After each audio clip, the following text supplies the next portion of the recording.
ఈ పీఠం ముందుగా ఎప్పుడు స్థాపించారు? అంతకుముందు యాదగిరిగుట్ట ప్రాంతంలో 2002 సంవత్సరం నుంచి స్వామి బోధానంద గోసేవాశ్రమం అనే పేరుతో కిరాయి ప్లేసెస్లో నడపడం జరిగింది.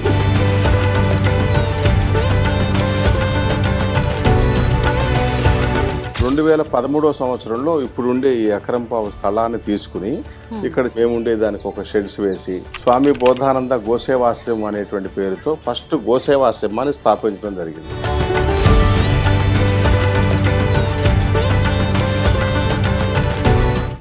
ఎండలో ఉండటం జరిగింది. తర్వాత చిన్నగా ఓ షెడ్, తర్వాత మీరు చూసే ఈ ఆశ్రమం స్థాపించబడింది. ముందు కప్పు అదంతా లేదు. మీరు చూసే ఆ పిల్లర్ మీద స్వామి ఉండేవారు, ఇంకా కిందకు ఉండేవారు. సంపాదన కోసం దేవాలయం కాదు, మన తెలంగాణ ప్రాంతంలో మన ప్రజలకు ఉపయోగపడేటట్టుగా ఉండేటువంటి ఒక దేవాలయాన్ని స్థాపించాలనే ఉద్దేశంతో ఇక్కడ మాందేశ్వరాలయాన్ని స్థాపించడం జరిగిందమ్మా.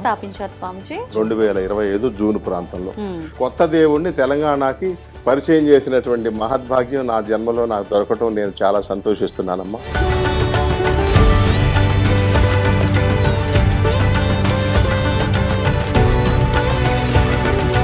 ప్రతి నెల ఒక 4 lakhs నుంచి 6 lakhs వరకు ఖర్చు అవుతూ ఉంటుంది. ఇప్పుడు కొద్ది మంది దాతలు దొరికారు, ఇంకా చాలా మంది దాతలు దొరకాలని మేము ప్రత్యేకంగా మా విద్వత్తు చాలా అల్పమని మేము గుర్తిరిగాం.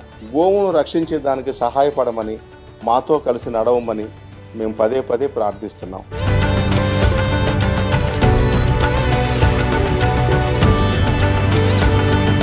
మీ రూపంగా ప్రజలందరికీ, ఐడ్రీమ్ ప్రేక్షకులందరికీ కూడా ఈ ముఖంగా ఇంతమందికి నేను తెలియపరిచే అదృష్టాన్ని నాకు ఇచ్చినందుకు కూడా మాందేశ్వరుడు వారిని, ఆ మహాకాల భైరవుడిని, కరాళ భైరవ స్వామిని నేను థ్యాంక్స్ చెబుతున్నాను వాళ్ళకి. నమస్కారం, వెల్కమ్ టు ఐడ్రీమ్. ప్రస్తుతం నేను వచ్చేసాను ఒక మంచి ఆలయం దగ్గరికి. మంచి ఆలయం ఏంటి అనుకుంటున్నారేమో. అంటే నేను చూసినంత వరకు మన తెలంగాణ ప్రాంతంలో ఇటువంటి ఆలయం అయితే నేనైతే చూసి ఉండను. నాకు తెలిసి ఇక్కడే మొదటిసారి స్వామిని స్థాపించడం జరిగింది అని చెప్పి నేను అనుకుంటున్నాను. అసలు నిజంగా ఎవరు ఆ స్వామీజీ అంటే మాందీశ్వరుడు. మరి ఎవరి మాందీశ్వరుడు? ఈయన స్వామినా, లేకపోతే అమ్మవారా, లేకపోతే గ్రహమా? అసలు ఎవరైనా ఏంటి, అసలు ఈయనను ఎందుకు ఆరాధించాలి? ఈ విషయాలన్నీ తెలియజేయడం కోసం ప్రస్తుతం మనతో పాటు ఉన్నారు శ్రీ మహాకాల భైరవ శక్తిపీఠానికి సంబంధించి, స్వామి బోధానందగిరి గోసేవ ఆశ్రమానికి సంబంధించి శ్రీ బోధానందగిరి స్వామీజీ గారు. వారితో మాట్లాడి ఈ ఆలయానికి సంబంధించిన విశేషాలన్నీ కూడా సవివరంగా తెలుసుకునే ప్రయత్నం అయితే చేద్దాం. నమస్కారం స్వామీజీ. నమస్తే అమ్మా. స్వామీజీ, నేను ఈ ఆలయం గురించి నాకు తెలిసిన వాళ్ళు చెప్పినప్పుడు మాందీశ్వరుడు ఎవరండి అని చెప్పి ఒక ఆలోచన వచ్చింది. క్రిందటిసారి నేను ఒక గెస్ట్తో ఈ టాపిక్ గురించి మాట్లాడడం జరిగింది. నాకు అది కొంతవరకు జ్ఞప్తికి వచ్చింది. కాకపోతే ఒకసారి నేను ఇక్కడికి వచ్చి చూసి దాని గురించి ఇంకా సవివరంగా తెలుసుకుంటే నాలాగా తెలియని వారు చాలా మంది ఉంటారు, వాళ్ళందరికీ కూడా తెలియజేసినట్టు అవుతుంది అని చెప్పి నేను రావడం జరిగింది. అసలు ఈ పీఠం ముందుగా ఎప్పుడు స్థాపించారు, దాని గురించి మాట్లాడుకుందాం. స్వామి బోధానందగిరి అమ్మ, ఇది 2013 సంవత్సరంలో ఇక్కడ, అంతకుముందు యాదగిరిగుట్ట ప్రాంతంలో 2002 సంవత్సరం నుంచి స్వామి బోధానంద గోసేవాశ్రమం అనే పేరుతో కిరాయి గృహాల్లో, కిరాయి ప్లేసెస్లో నడపడం జరిగింది. 2013 సంవత్సరంలో ఇప్పుడుండే ఈ ఎకరంపావు స్థలాన్ని తీసుకుని ఇక్కడ మేముండే దానికి ఒక షెడ్స్ వేసి స్వామి బోధానంద గోసేవాశ్రమం అనేటువంటి పేరుతో ఫస్ట్ గోసేవాశ్రమాన్ని స్థాపించడం జరిగింది. ముందుగా గోసేవ ఆశ్రమం మాత్రమే ఉంది. అయితే మేము చిన్నప్పటి నుంచి దేవి ఉపాసన, కాలభైరవ ఉపాసన అనబడేది మాకు చిన్నప్పటి నుంచి ఆధ్యాత్మిక విద్యతో పాటుగా ఈ తాంత్రికమైనటువంటి పూజా విధానాలు ఇవన్నీ బాగా ఇష్టం. తర్వాత సహజంగా జ్యోతిష్యం చెప్పటం మా వృత్తిగా ఉండటం అనాది నుంచి. తర్వాత బ్రహ్మచర్యం తర్వాత డైరెక్ట్గా సన్యాసం తీసుకోవటం. ఈ 2013లో సొంత స్థలం ఉండాలనే ఉద్దేశంతో తీసుకుని స్వామి బోధానంద గోసేవాశ్రమం స్థాపించిన తర్వాత కొంతకాలం వరకు మా అనుష్ఠానాలన్నీ సక్రమంగా నిర్వర్తించుకోవటానికి సాధ్యపడలా. మధ్యాహ్నం రెస్ట్ తీసుకునే సమయంలో ఏదో భైరవ సంబంధమైనటువంటి భీకర శబ్దాలు, ఆ రూపాలు కనపడటం, స్వప్న దర్శనంగా ఉండటం, ఎంత అనుష్ఠానంలో ఏదైనా లోపం ఉందేమని వాటిని మేము సరి చేసుకోవడానికి పెద్దల సలహా మీద మాకు తోచిన విధంగా మేము ఎన్ని రకాలుగా ఒక 2 years అవస్థ పడిన తర్వాత కాలభైరవ గురువు అని రాజమండ్రిలో పెద్ద ఆయన కాలభైరవ తత్వ ప్రచారకులు, కాలభైరవ గురువు అంటారు, ఆ గోదావరి ఒడ్డున కాలభైరవ క్షేత్రం ఉంది, స్వర్ణాకర్షణ భైరవ క్షేత్రం. ఆయన సంప్రదించాను, ఆయన మాకు ఉపగురువులే. ఆహా. ఆయన అన్నారు, నేను ఒక విగ్రహాన్ని పంపిస్తాను, అది కాలభైరవుడు అక్కడ స్థాపించబడాలని ఆయన ఆలోచన. పూర్వం ఆ క్షేత్రంలో కాలభైరవ అదంతా ఉంటుంది.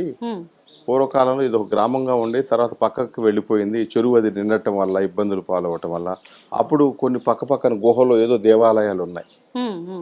ఈ కాలభైరవ క్షేత్రంగా మారుతుంది భవిష్యత్తులో, మీరు నేను ఇచ్చే విగ్రహాన్ని ప్రతిష్ఠించమంటే ఇది ఈ మహాకాలభైరవ విగ్రహాన్ని పంపారు. ఆ విగ్రహాన్ని ప్రతిష్ఠించాం.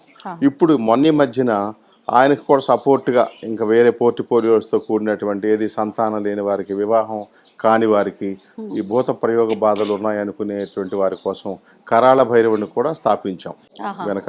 ఇది మన ద్వారకా తిరుమలలో వెంకటేశ్వర స్వామి 2 రూపాలుగా ఎలా ఉంటారో, ముందు వెనుక ఉంటారో, ఆ విధంగా 2 రూపాలుగా స్థాపించడం జరిగింది. మొట్టమొదట ఒక 2 years ఎండలో ఉండటం జరిగింది. తర్వాత చిన్నగా ఓ షెడ్, తర్వాత మీరు చూసే ఈ ఆశ్రమం స్థాపించబడింది. ముందు కప్పు అదంతా లేదు. మొదట అసలు ఊరికే ఆరు బయట మీరు చూసే ఆ పిల్లర్ మీద స్వామి ఉండేవారు, ఇంకా కిందకు ఉండేవారు. తర్వాత కాలభైరవ గురువు వచ్చి పునః ప్రతిష్ఠ చేసి ఆ పిల్లర్ని, అది దిమ్మని కొంచెం పైకి పెట్టి దాంట్లో చాలా ఏకాశతపద వాస్తు, శతపద వాస్తు, షోడశపద వాస్తు ప్రకారంగా ఈ భూభాగాన్ని 3 ముక్కలుగా చేసి అనేకమైన పిరమిడ్స్లో అనేక యంత్రాలను స్థాపించి ఇక్కడ నిద్రించే వారికి 3 పగళ్ళు 3 రాత్రులు నిద్రించే వారికి వారి మనోకామన, వారి ఈప్సత కామ్యకర్మ సిద్ధి అనమాట. అలాగా ఉండేటట్టుగా ఇది ఒక క్షేత్రానికి ఒక మహిమని యంత్రాత్మకంగా మనం ప్రతిష్ఠించి అనేక రకాలుగా చేయడం జరిగింది. గోశాలతో పాటు విగ్రహ ప్రతిష్ట సమయంలోనే ఎటువంటి పర్పస్ తో ఈ విగ్రహం ప్రతిష్ఠిస్తున్నాము అనేది ఆ యంత్రం రూపంలో పెట్టాం. ఎందుకంటే ఒక విగ్రహం ప్రతిష్ఠించాము, దాని కింద యంత్ర బలం ఉండాలి. ఆ యంత్ర బలంతో ఏమని ప్రతిష్ఠించాము, ఏమని మేము సంకల్పించుకుని చేసామంటే, ఆ విగ్రహం క్రిందే కాకుండా ఆ భూభాగం అంతా కూడాను కొన్ని గడులుగా 81 గడులుగా, 100 గడులుగా, 16 గడులుగా మేము నియమించుకుని దాంట్లో ఒక జిత్తిని బట్టి 12 పిరమిడ్స్ లో కొన్ని యంత్రాలు పెట్టి ఆ ద్వారాల దగ్గర ఇటు 9 పెట్టి ఇలా ఒక శక్తివంతమైన క్షేత్రంగా మా వంతు మేము ఎంత చేయగలమో అంత మేము, మా ట్రస్టీసు, మాకు మిత్రులైనటువంటి తంత్రవేత్తలు, ఆధ్యాత్మికవేత్తల సహకారంతో అవన్నీ చేసిన మీదట దక్షిణామూర్తిని కూడా ప్రతిష్ఠించాలనుకున్నాం. దక్షిణామూర్తి కూడా ఉపదేవతగా ఇక్కడ కాలభైరవ ఆలయంలో దత్తప్రభువు, వారాహిమాత, దక్షిణామూర్తి ఉన్నారు. ఇప్పుడు ఈ మధ్య మొన్న ఒక 10-15 రోజుల క్రితం విడిగా కూడా దక్షిణామూర్తి విగ్రహాన్ని ప్రతిష్ఠించాము. ఆ టెంపుల్ నిర్మాణంలో ఉంది ఇప్పుడు. తర్వాత అన్నిటికంటే విశేషం, కాలభైరవుడు అనేటువంటిది తెలంగాణ, ఆంధ్ర ప్రాంతంలో చాలా ప్రాంతాల్లో కాలభైరవుడు విశేషంగా కొలవబడుతూ ఉన్నారు. మన క్షేత్రంలో కూడా కాలభైరవుల కోసం చాలామంది పూజాధికారుల కోసం వస్తారు. అనేకమైనటువంటి వారి మనో సంకల్పాలన్నీ సిద్ధిస్తూ ఉన్నాయి అనుకోండి.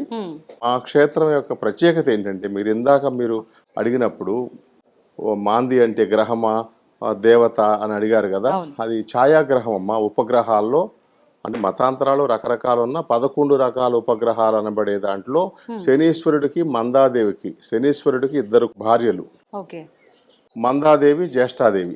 ఆ మందాదేవికి శనీశ్వరుడు వారికి పుట్టినటువంటి కుమారుడు మాందీశ్వరుడు. ఆయన అనాది నుంచి సూక్ష్మలోకాల్లో దేవతా రూపాల్లో ఉన్నప్పటికీను ఈ శనీశ్వర పాదోద్భవాయ నమః అంటారు.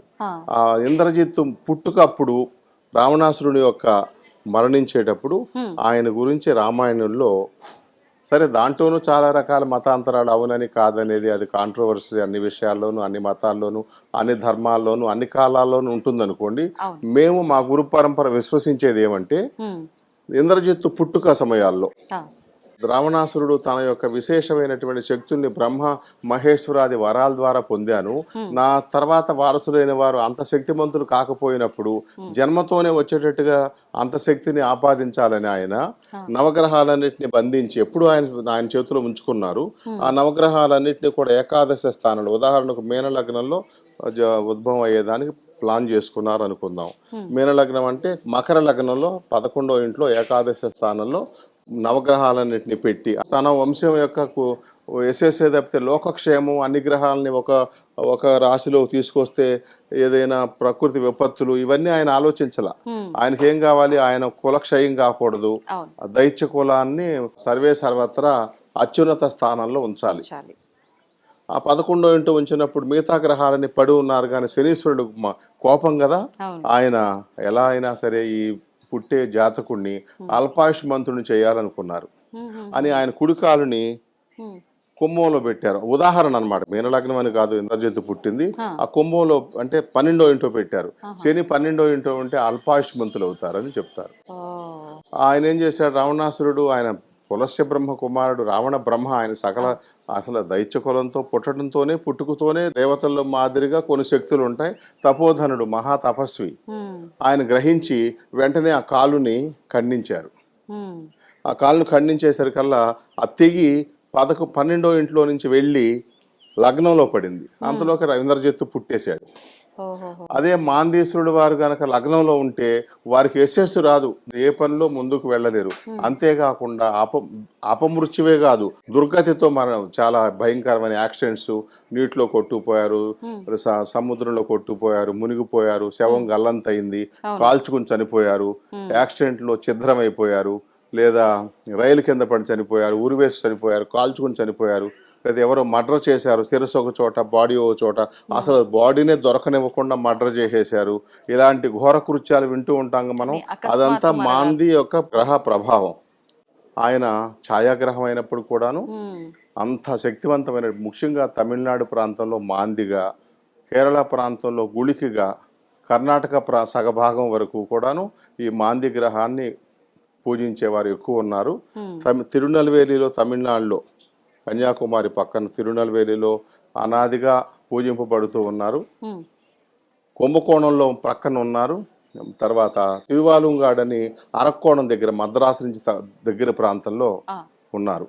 నేను అనేక సార్లు జాతకంలో ఉండేటువంటి, నా సొంత జాతకంలో ఉండే దోషం నిమిత్తం, ఇంకా వేరే నా జాతకాలు చూడడం నా వృత్తి కాబట్టి వచ్చినటువంటి వారి జాతకాలు చూసే సందర్భంలో పలానా చోటకు వెళ్ళి రండి, పలానా చోటకు వెళ్ళి రమ్మని అనటం, ఆ వ్యయ ప్రయాసలు, ఇలాంటి సందర్భంలో. అంతేకాకుండా నాకు ఇంకో ప్రేరణ ఏంటంటే, మంగళగిరిలో చింతారు ఉప్మాంగదరావు గారని, మంచాల సుధాకర్ నాయుడు గారని, ఆయన మంగళగిరిలో శ్మశానంలో, ఆయన శ్మశాన వాసాయ నమః అంటాం కాబట్టి శ్మశానంలో ప్రతిష్ఠించారు.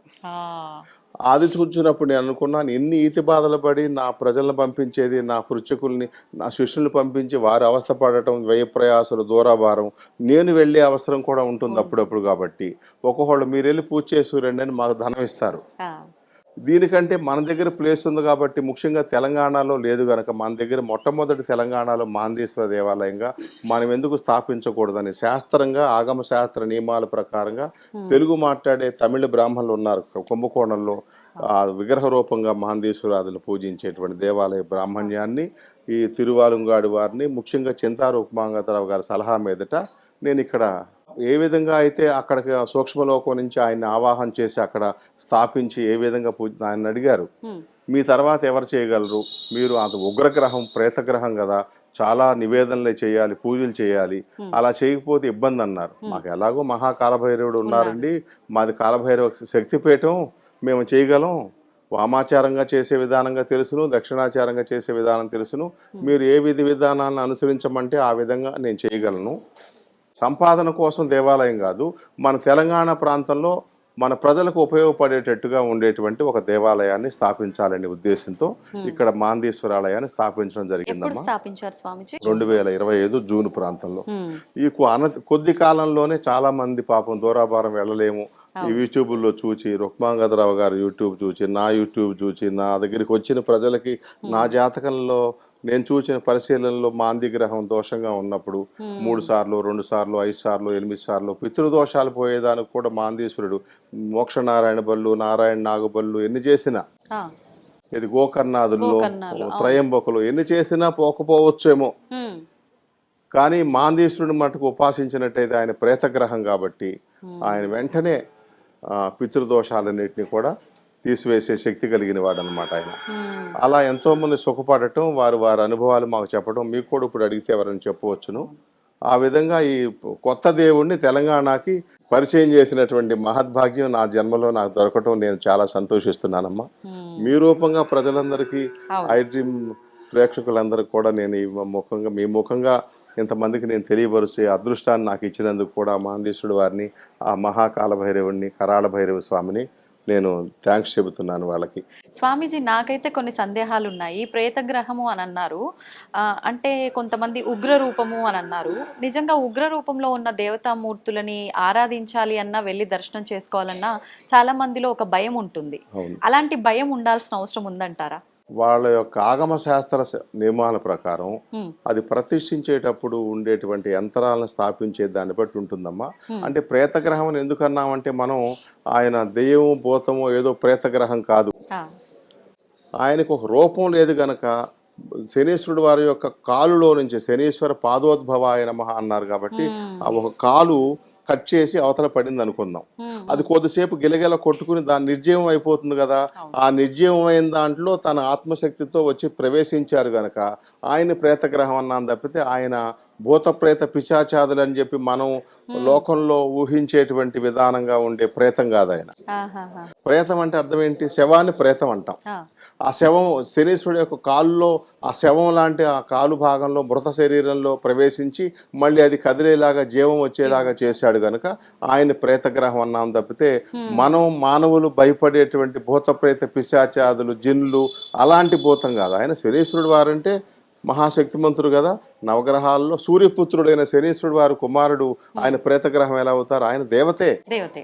ప్రేతగ్రహం మృత శరీరాన్ని కదిలేలాగా చేసి ఆయనకు ఒక రూపం లేకున్నప్పుడు భృగు మహర్షాదుల శాపం వల్ల ఈశ్వరుడికి నిరాకారంగా ఉండేవారిని లింగ రూపంలో పూజించవచ్చు అనబడేటువంటి విధానాన్ని అనుసరించి ఇప్పుడు మనం ఒక వ్యక్తి మరణించిన తర్వాత కూడా ఆ సమాధుల మీద కూడా లింగాన్ని ప్రతిష్ఠిస్తాం. ఆ రూపం లేకుండా వాళ్ళు సూక్ష్మ రూపంలో సూక్ష్మలోకాల్లో ఉండేటప్పుడు అలా అంటే నిరాకారంగా పూజించవలసి వచ్చినప్పుడు, రూపాన్ని లేకుండా పూజించవలసి అయినప్పుడు లింగ రూపంలో పూజించాలి గనక, పైగా ఆయనకి మాంధీశ్వరుడు అనే ఈశ్వర శబ్దం కూడా ఉంది గనక ఆయన లింగ రూపంలో పూజిస్తారు. కుంభకోణం ప్రాంతంలో విగ్రహ రూపంగా కూడా పూజిస్తారు. విగ్రహ రూపంలో అంటే ఎటువంటి రూపం ఉంటుంది? మామూలుగా ఇప్పుడు హనుమంతుడు ఎలా రాముడు ముందు అలా కూర్చుని ఉంటారో ఆ విధంగా గుళిక ఒక ప్రక్కన ఏది జ్యేష్ఠాదేవి శనీశ్వరుడు వారు, ఆయనకి కుడి ప్రక్కన మందాదేవి, ఎడమ ప్రక్కన జ్యేష్ఠాదేవి. మందాదేవికి ముందు కింద మెట్టులో ప్రేతగ్రహమైనటువంటి మాందేశ్వర స్వామి వారు, అటు ప్రక్కన గుళిక ఉంటారు. సవతి సోదరుడు కాబట్టి ఆ గుళిక కాలంలో ప్రతిరోజు గుళిక కాలంలో ఆయనకు పూజించాలి. శనివారం గుళిక కాలం తండ్రి యొక్క వారం కనుక శనివారం నాడు గుళిక కాలంలో ఉదయం సూర్యోదయం తర్వాత నుంచి ఒక గంటన్నర కాలం గుళిక కాలంలో మనమైతే 3 hours పడుతుంది అనుకోండి, కానీ గుళిక కాలం ఒక గంటన్నరలోనే విశేషంగా పూజించడం వల్ల విశేషత. మొదలు పెట్టాం కాబట్టి పూజ ఆశాంతం అయ్యే వరకు ఒక 3-4 hours పట్టే అవకాశం ఉంటుంది. అదే ఇతర ప్రాంతాలకు మనం వెళ్ళినప్పుడు బ్యాచ్ల వారీగా తీసుకుంటారు. వాళ్ళకు ఉండేటువంటి జన సందోహాన్ని బట్టి, జనం యొక్క రద్దీని బట్టి ఒక 40 minutes లో ఒక బ్యాచ్, మరొక 40 minutes లో ఒక బ్యాచ్ వెళ్ళిపోతూ ఉంటుంది. పైగా ఒక హాల్లో వాళ్ళు కూర్చుంటారు, బ్రాహ్మలే చేసేస్తారు అభిషేకాలు, వస్త్రాలు అవన్నీ. ఏదో ప్రసాదంగా మిరియాలు అన్నం, జంతికలు ఏదో ఇస్తారు. ప్రసాదాన్ని మీరు తీసుకోండి అని చెబుతారు. ఈ బ్యాచ్ అయినాక ఆ బ్యాచ్ సాయంత్రం వరకు శనివారం నాడు చేస్తూ ఉంటారు. ఆ కుంభకోణం ప్రాంతంలో కూడా శనివారమే. ఎక్కడైనా మాందేశ్వరుడు వారికి విశేష పూజలు శనివారం గుళిక కాలంలో ప్రధానం. ప్రతిరోజు గుళిక కాలంలో చేసుకోవచ్చు, వారి జన్మ నక్షత్రం రోజు వచ్చే గుళిక కాలంలో చేసుకోవచ్చు. వారికి ప్రత్యేకంగా కొన్ని డిగ్రీస్లో ఉండేటువంటి నక్షత్రాల బలాన్ని బట్టి ఆ రోజుల్లో కూడా చేసుకోవచ్చు మాందేశ్వరుడు వారికి. అంటే అది వ్యక్తిగత జాతకం చూయించుకొని దాన్ని బట్టి రావాల్సి ఉంటుంది, అలా వెళ్ళాలంటే. మాందిని అనుసరించే జ్యోతిష్యులను బట్టి వారు చెప్పే విధానాన్ని అనుసరించి వారికి ఎన్ని రోజులు అవసరం, ఎన్ని వారాలు అవసరం అనేటువంటి ప్రక్రియ. ఏది గ్రహాలకు ఎలా జపం చేసేటప్పుడు ఎన్ని వేల జపం చేయాలని ఉంటుంది అట్లా. అయితే మన మాందేశ్వరుడు వారిని పూజించడం వల్ల వచ్చే ప్రత్యేక ప్రయోజనం, ఆయన అనుగ్రహించడం ఎలాగో పూజించేటప్పుడు అనుగ్రహిస్తారు. ఆయనకి 2 సందర్భాల్లో త్రేతాయుగంలో రామాయణ కాలంలో వరం ఉంది. ఏది? నవగ్రహాలని దేవతలందరినీ కూడా ఇంద్రజిత్తు మరణం ముందు, ఇంద్రజిత్తు మరణించినప్పుడు దేవదుందుబులు మోగి పుష్పవాన కురిసిందంటాం కదా, అప్పుడు కూడా పరోక్షంగా ఆయన కారకుడు ఎవరు? శనీశ్వరుడు వారి యొక్క పాదోద్భవంగా వచ్చి లగ్నంలో ఉన్నవాడుగా ఉన్నారు గనక మాందేశ్వరుడు వారు. అంచేత మాందేశ్వరుడు వారిని పూజించే వారికి ఆ దేవాది దేవతలందరూ చల్లని చూపు, నవగ్రహాలను ఏకాదశ స్థానస్థిల ప్రాప్తి సిద్ధి దొరుకుతుందన్నమాట. రెండో సందర్భంలో రావణాసురుడి యొక్క కుక్షిలో నాభిలో ఉన్నటువంటి అమృత భాండాన్ని ఛేదించేదానికి రాముడు ఆ యుద్ధ నీతిని అనుసరించి ఛాతీ భాగంలో వక్షస్థలంలో ఈ శిరస్సు ఇవే చూస్తాడు గురి. కిందకి ఆయన రామో విగ్రహాన్ ధర్మ, విగ్రహవాన్ ధర్మ. అట్లాంటి ధర్మస్వరూపుడు ఏం చేశారా, ఎంత చెప్పినా వినకపోతే ఇంటి గుట్టు లంక చేయటని విభీషణుడు వారు చెబుతారు. నువ్వెన్ని చేసినా ఆయన యొక్క నాభిలో ఉన్నటువంటి అమృత భాండాన్ని ఛేదించినప్పుడు మీరు రావణ మరణాన్ని చూడలేరని. అయినా ఆయన ఎంత చెప్పినా ధర్మ విరుద్ధంగా చేయలేరు. భీముడు మనకి ధర్మ విరుద్ధంగా గదాయుద్ధంలో దుర్యోధనుని సంహరించారు అంటారు. ఆయన సాకు చెప్పుకోవచ్చు, నా భార్యని తొడ మీద రా కూర్చో అన్నాడు కాబట్టి. పైగా ఆయనకు మరదలు అవుతుంది కూడా, అక్కడ ఆవిడని తీసుకోకూడదు. వాళ్ళు కూడా అదే కదా, సుగ్రీవుడు మరదల్ని భార్యగా పెట్టుకోవడం మహాదోషం అని చెప్పారు కదా. అంచేత ఆయనకి ఏం చెప్పారు, నేను నా భార్యని అవమానించారు, నేను సభాముఖంగా ప్రతిజ్ఞ చేశాను కాబట్టి ఆ ఉరువులు తొడలు ఛిద్రం చేసి మరణింపజేశాను తప్పితే నేను బలహీనం చేత కాదు, గెలవలేక కాదు అని చెప్పారు. ఇప్పుడు ఈయనేం చెప్పగలరు రాముడు, ఆయన ధర్మాన్ని తప్పడు. అప్పుడు వాయుదేవుడు ఆ బాణంలో ప్రవేశించి ఆ గురిని కిందకు వంచాడు. మనం హిందువులమైతే మనం చెప్పేటువంటి పెద్దలు చెప్పే మాట నమ్మాలి. అవన్నీ ఎక్కడ చూపెట్టండి మేము నమ్మమనే వాళ్ళ కోసం మనం బోధించట్లా. మనం ఏం చేస్తున్నాం, మన హిందువులైన వాళ్ళ కోసం, మన పరంపరని ఒప్పుకునే వాళ్ళ కోసం నానుడిగా మన శాస్త్రంలో, మన పురాణాల్లో, ఇతిహాసాల్లో బోధించినటువంటి వాడిని శిష్య పరంపరగా, గురు పరంపరగా వచ్చేటువంటి నానుడుగా ఉండేవి ఈ దేశంలో ఉండే మహా లైబ్రరీలో కూడా లేనివి చాలా విశేషాలు ఉంటాయి. వాటిని మనం అనుసరించాలి. అనుసరించే వాళ్ళ కోసమే మనం బోధిద్దాం. అనుసరించము, ప్రశ్నిస్తాము, సమాధానం చెప్పండి, సాక్ష్యం చెప్పమంటే మనం చెప్పలేము. మూర్ఖంగా మూర్ఖం అనొద్దు, వాళ్ళ లాజిక్ అది. మనం అట్లా కూడా అనొద్దు, మూర్ఖులు అని కూడా అనొద్దు. ఇక మనం నమ్మే వాళ్ళు సిద్ధాంతాన్ని అనుసరించే వాళ్ళ కోసమే మనం మాట్లాడుతున్నాం. ఛేదించాడు. అప్పుడు కూడా పుష్ప వాన కురిసింది, దేవదుందుబులు మోగాయని చెబుతారు. రావణ మరణం అంటే మామూలు మాటేనా? ఎంతో మందికి శాంతి లభించింది. నవగ్రహాలు సపత్ని పుత్ర సపరివార సమేతంగా అష్టదిక్పాలకులకి, నవగ్రహాలకి, యక్షకిన్నెర కింపురుష సిద్ధ సాధ్య దేవ గంధర్వ నాగాది గరుడ గణాలన్నిటికి కూడా శాంతి. ఈ లోకానికే త్రిమూర్తులు త్రిశక్తులు ఆధారభూతులు అనేవాళ్ళు కూడా ఆనందించి మాందీశుడి వల్ల కదా అచ్ఛేదించారు, వాయుదేవుడి వల్ల కదా బాణం కింద దిగింది. ఆ బాణంలో ఈ మాందేశుడు వారి యొక్క ఉగ్రశక్తి, మహోగ్ర భీకర శక్తి ప్రవేశించి రామబాణాన్ని అవమానించట్లేదు. రామబాణం శాంతి పౌష్టికంగా చేసేటువంటి ఛేదన. ఈయన అంత రాక్షసాదుని సంహరించేటప్పుడు ఛేదించాలన్నమాట. ఏది నరసింహస్వామి ఎట్లా హిరణ్యాక్షుడిని ఎలా ఛేదించారు, గర్భాన్ని చీల్చారో ఆ విధంగా ఇంచుమించుగా చీల్చి అమృత భాండాన్ని ఛిద్రం చేయటం వల్ల ఆయన మరణించారు గనక ఆ మాందేశుడు వారు నిన్ను పూజించే వారిని భవిష్యత్తులో మేమందరం అనుగ్రహిస్తామన్నారు. మనమే ముమ్మాటికి తప్పము అంటే మాట తప్పం కదా. దేవాదులు తప్పుతారా, దేవతలు అంటేనే ఇచ్చేవారు అని, గ్రహాలు అంటే పట్టి పీడించేవాడు. అంచేత మాందేశుడు వారి యొక్క విశేషం ఇంత అంతా కాదమ్మా. ఆయన యొక్క రుచి తెలుసు కాబట్టి నేను చెబుతున్నాను. చాలా మంది రుచి చూచారు నా ద్వారా, ఇంకా కొంతమంది మహాత్ముల ద్వారా. తమిళనాడు ప్రాంతంలో ఎంత తీవ్రమైనటువంటి జపతప హోమ సురార్చనాదులు చేసినప్పటికి కూడా ఆ కామ్యకర్మ సిద్ధించినప్పుడు, ఆ రోగపీడితులు, అపార్షన్స్ అవుతున్న, నేత్ర వ్యాధులు వచ్చిన, రకరకాల సంతానం, వివాహం, ఏ సమస్య ఉన్నా మామూలుగా శాంతి పౌష్టిక క్రియల్లో ధర్మశాస్త్రాన్ని అనుసరించి చేసినటువంటి ఏ క్రియ వల్ల మేలు పొందనప్పుడు అక్కడుండే పండితులు, పెద్దలు వెంటనే మాందిని గుర్తు చేసుకుంటారు. మీరు మాందీశ్వరుడి దగ్గరికి వెళ్ళండి, ఇక ఆయన తప్పితే మిమ్మల్ని రక్షించేవాళ్ళు లేరని. ఇక ఆయనే రక్షించకపోతే ఇక జగత్తులో ఆ జన్మకు వాళ్ళని ఎవరూ రక్షించలేరు. అంతే, ఈ జన్మకు వారు అదే అవస్థలో జీవించాల్సింది. మరి ఇంతకీ అంటే ఇంత గొప్ప మహత్యం ఉంది మాందేశ్వరుడికి అని చెప్పి అర్థమవుతోంది. మరి ఆయన్ని ప్రసన్నం చేసుకుంటే సకల దేవత అనుగ్రహం కూడా ఉంది.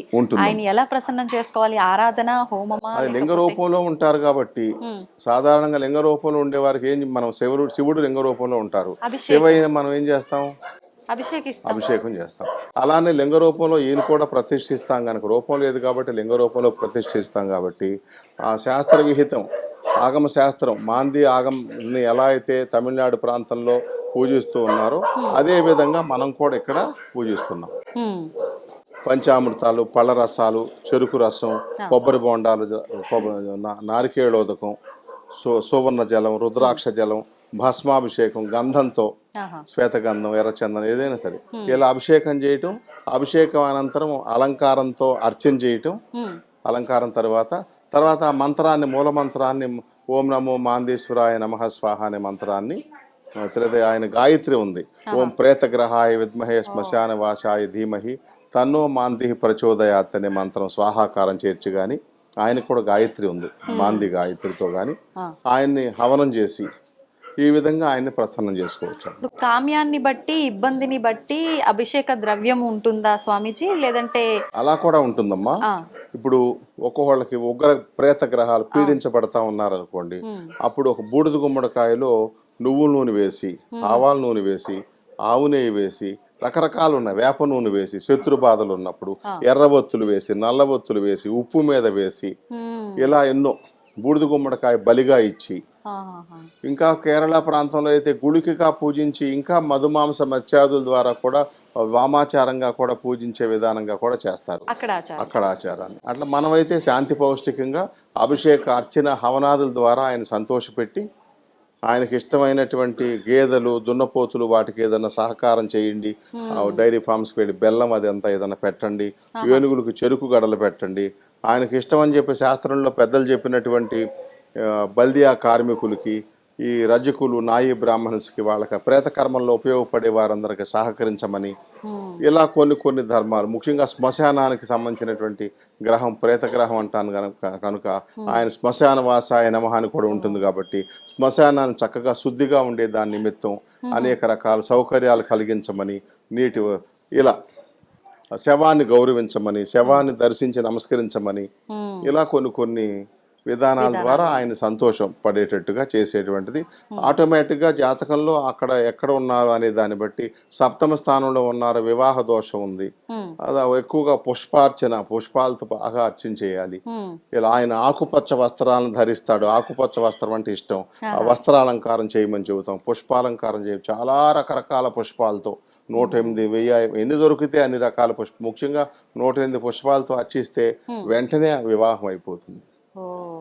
ఇలా ప్రేతగ్రహాలు ఉన్నప్పుడు ఆయనకి ఎక్కువ కుంభం అన్నం మీద ఒక ముద్దపప్పుతో దీపారాధన చేసేసేసి, కూష్మాండ బలి, ఏది పసుపు కుంకుమ వేయకూడదు, పసుపు కుంకుమ వేసేదానికి ఒక ప్రయోజనం, కూష్మాండ బూడిద గుమ్మడికాయని కట్ చేసేసేసి మనం కొబ్బరి టెంకాయని ఎలా నీళ్ళు ఎలా వేసి నివేదన చేస్తాము, ఆ విధంగా నివేదన చేయటం వల్ల కూష్మాండ బలిహరణం అంటారు దాన్ని.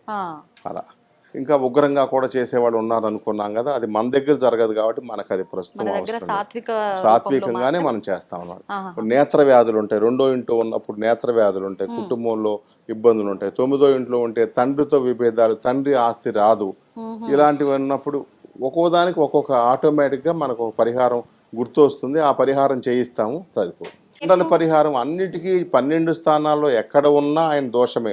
3, 6, 10, 11 స్థానాలు ఉపచయ స్థానాలు అంటారు. ఉపచయ స్థానాల్లో ఉన్న దోషమే, కొంత పర్వాలేదు, మిగతా అన్నిట్లో చాలా దోషం. అక్కడే కాకుండా మరొక వెనక ఉండే రాశిని, ముందు ఉండే భావాన్ని కూడా దెబ్బతీస్తాడు అనబడేది ఉంటుంది. అందుకే మనం ఎన్నో రకాల జపాలు చేయించామండి, హోమాలు చేసాం, చండీ హోమాలు చేసాం, యాగాలు చేసాం, 10 రోజులు చేసాం, కోట్లు ఖర్చు పెట్టి చేసినా కానీ ఆ పరిష్కారం అవ్వట్లేదు ఆ సమస్య అన్నప్పుడు నేను చెప్పేది, చాలామంది మాంది అనుసరించే జ్యోతిష్యులు చెప్పేది ఏంటంటే, ముఖ్యంగా తమిళనాడు, కేరళ, కర్ణాటక ప్రాంతంలో, ఇప్పుడు మా వల్ల తెలంగాణలో కొన్ని కుటుంబాలు కూడా అనుసరిస్తూ ఉన్నారు, ఆంధ్రాలో కూడా అనుసరిస్తూ ఉన్నారు అనుకోండి. మెల్లమెల్లగా వ్యాప్తి చెందాలనేది మా ఆకాంక్ష, మా జీవిత ధ్యేయం అది. ఆయన్ని ప్రార్థించి ఉపాసించే వాళ్ళని ఎక్కువ మందిని ప్రోధి చేయాలనేది మా ఆలోచన అన్నమాట. ఇప్పుడు అందరికి కూడాను జనరల్గా అభిషేకం, అర్చన, హోమం ఈ మూడిటి వల్ల కాని పని లేదు. ప్రతి రాశిలో ఎక్కడ ఉన్నారో దాన్ని బట్టి కూడా స్ఫురించి ఇన్స్టిట్యూషన్గా మేము కొన్ని చేస్తూ ఉంటాం. శాస్త్ర మర్యాదలను అనుసరించి చేసేటువంటివి కూడా కొన్ని ఉన్నాయి. ఇప్పుడు వ్యక్తిగతంగా వారే ఇక్కడికి వచ్చి చేయించుకునే సౌకర్యం ఉన్న వాళ్ళు రాగలరు, కొంతమంది విదేశాల్లో ఉంటారు, అటువంటి వారి పేర్ల పైన కూడా చేసే మా దగ్గర ఇప్పుడు ప్రతినిత్యం మేము చేసే పూజల్లో ఒక 5గురు ఎన్ఆర్ఐస్ ఉన్నారు. వారికి వీడియో కాల్ పెట్టి చూపెడతాము. వారి గోత్రనామాలు, వారి ఫ్యామిలీలో మిగతా అందరి గోత్రనామాల్లో మేము చదువుతాం. వారి గోత్రనామాలు చదివి వారి ధనాన్ని వాళ్ళు పంపిస్తారు. ఆ పంపించిన ధనాన్ని వినియోగించి పదార్థాలు సేకరించి స్వామికి అభిషేకం, అర్చన, హవనం చేస్తాం. పూజ చేసిన తర్వాత వాళ్ళ కామ్యం కానీ లేకపోతే వాళ్ళకున్న ఇబ్బంది కానీ ఎంత కాలంలో తీరుతుంది? అసలు అంటే అది మాంది ఏ డిగ్రీలో, ఏ నక్షత్రంలో, ఏ రాశిలో, ఏ భావంలో ఉన్నారనే దాన్ని బట్టి ఎన్నిసార్లు చేయాలనే దాన్ని బట్టి ఉంటుందమ్మా. ఒకవేళ 3 సార్లు, 5 సార్లు, 8 సార్లు వచ్చిందనుకోండి, నిశ్చయంగా నేను చెబుతున్నాను, నా అనుభవంలో చెబుతున్నానమ్మా, అసలు కాలేదు మాకు అన్నవాళ్ళు 100కి ఒక 10 మంది కూడా ఉండరు. కాకపోవటం అనేది కూడా వాళ్ళ అవిశ్వాసం, వాళ్ళ అశ్రద్ధ, లేకపోతే వాళ్ళు శౌచంగా లేకుండా చేయటం, ఏదో ప్రాబ్లమ్స్. ఇప్పుడు మనం వ్రతం చెడ్డ ఫలం దక్కాలంటాం కదా, ఏదైనా దైవానుగ్రహం ఒక 3 సార్లు చేయమని చెప్పారు స్వామీజీ, లేదా ఎవరో మహాత్ములు చెప్పారు. ఆ 3 సార్లు అవ్వలేదు, మనం పట్టు వదలకోకుండా ఇంకొక 3 సార్లు అయినా, ఇంకొక 2 సార్లు చేసైనా ఆయన ప్రసన్నం మనం ఎంతటి వాళ్ళమమ్మా? కొన్ని వేల సంవత్సరాలు, 14,000 సంవత్సరాలు, 10,000 సంవత్సరాలు అంటే అది కూడా అస్యోక్తి. మేము ఒప్పుకోమండి, అంతకాలం బ్రతికారా అంటే నేను చెప్పలేను. మన పురాణాల్లో అనంత కాలంలో మనకు దొరికినటువంటి ఉదాహరణలు బట్టి ఓ 10 ఏళ్ళు, 15 సంవత్సరాలు, 20 సంవత్సరాలుగా నేను మాందిని ఉపాసిస్తున్నానమ్మా. నాకు ఆ రుచి తెలుసు. మిగతా వాళ్ళు కూడా ఆ రుచిని అనుభవింపజేయాలి, వారికి పరిచయం చేయాలనే నా తాపత్రయం అంతా.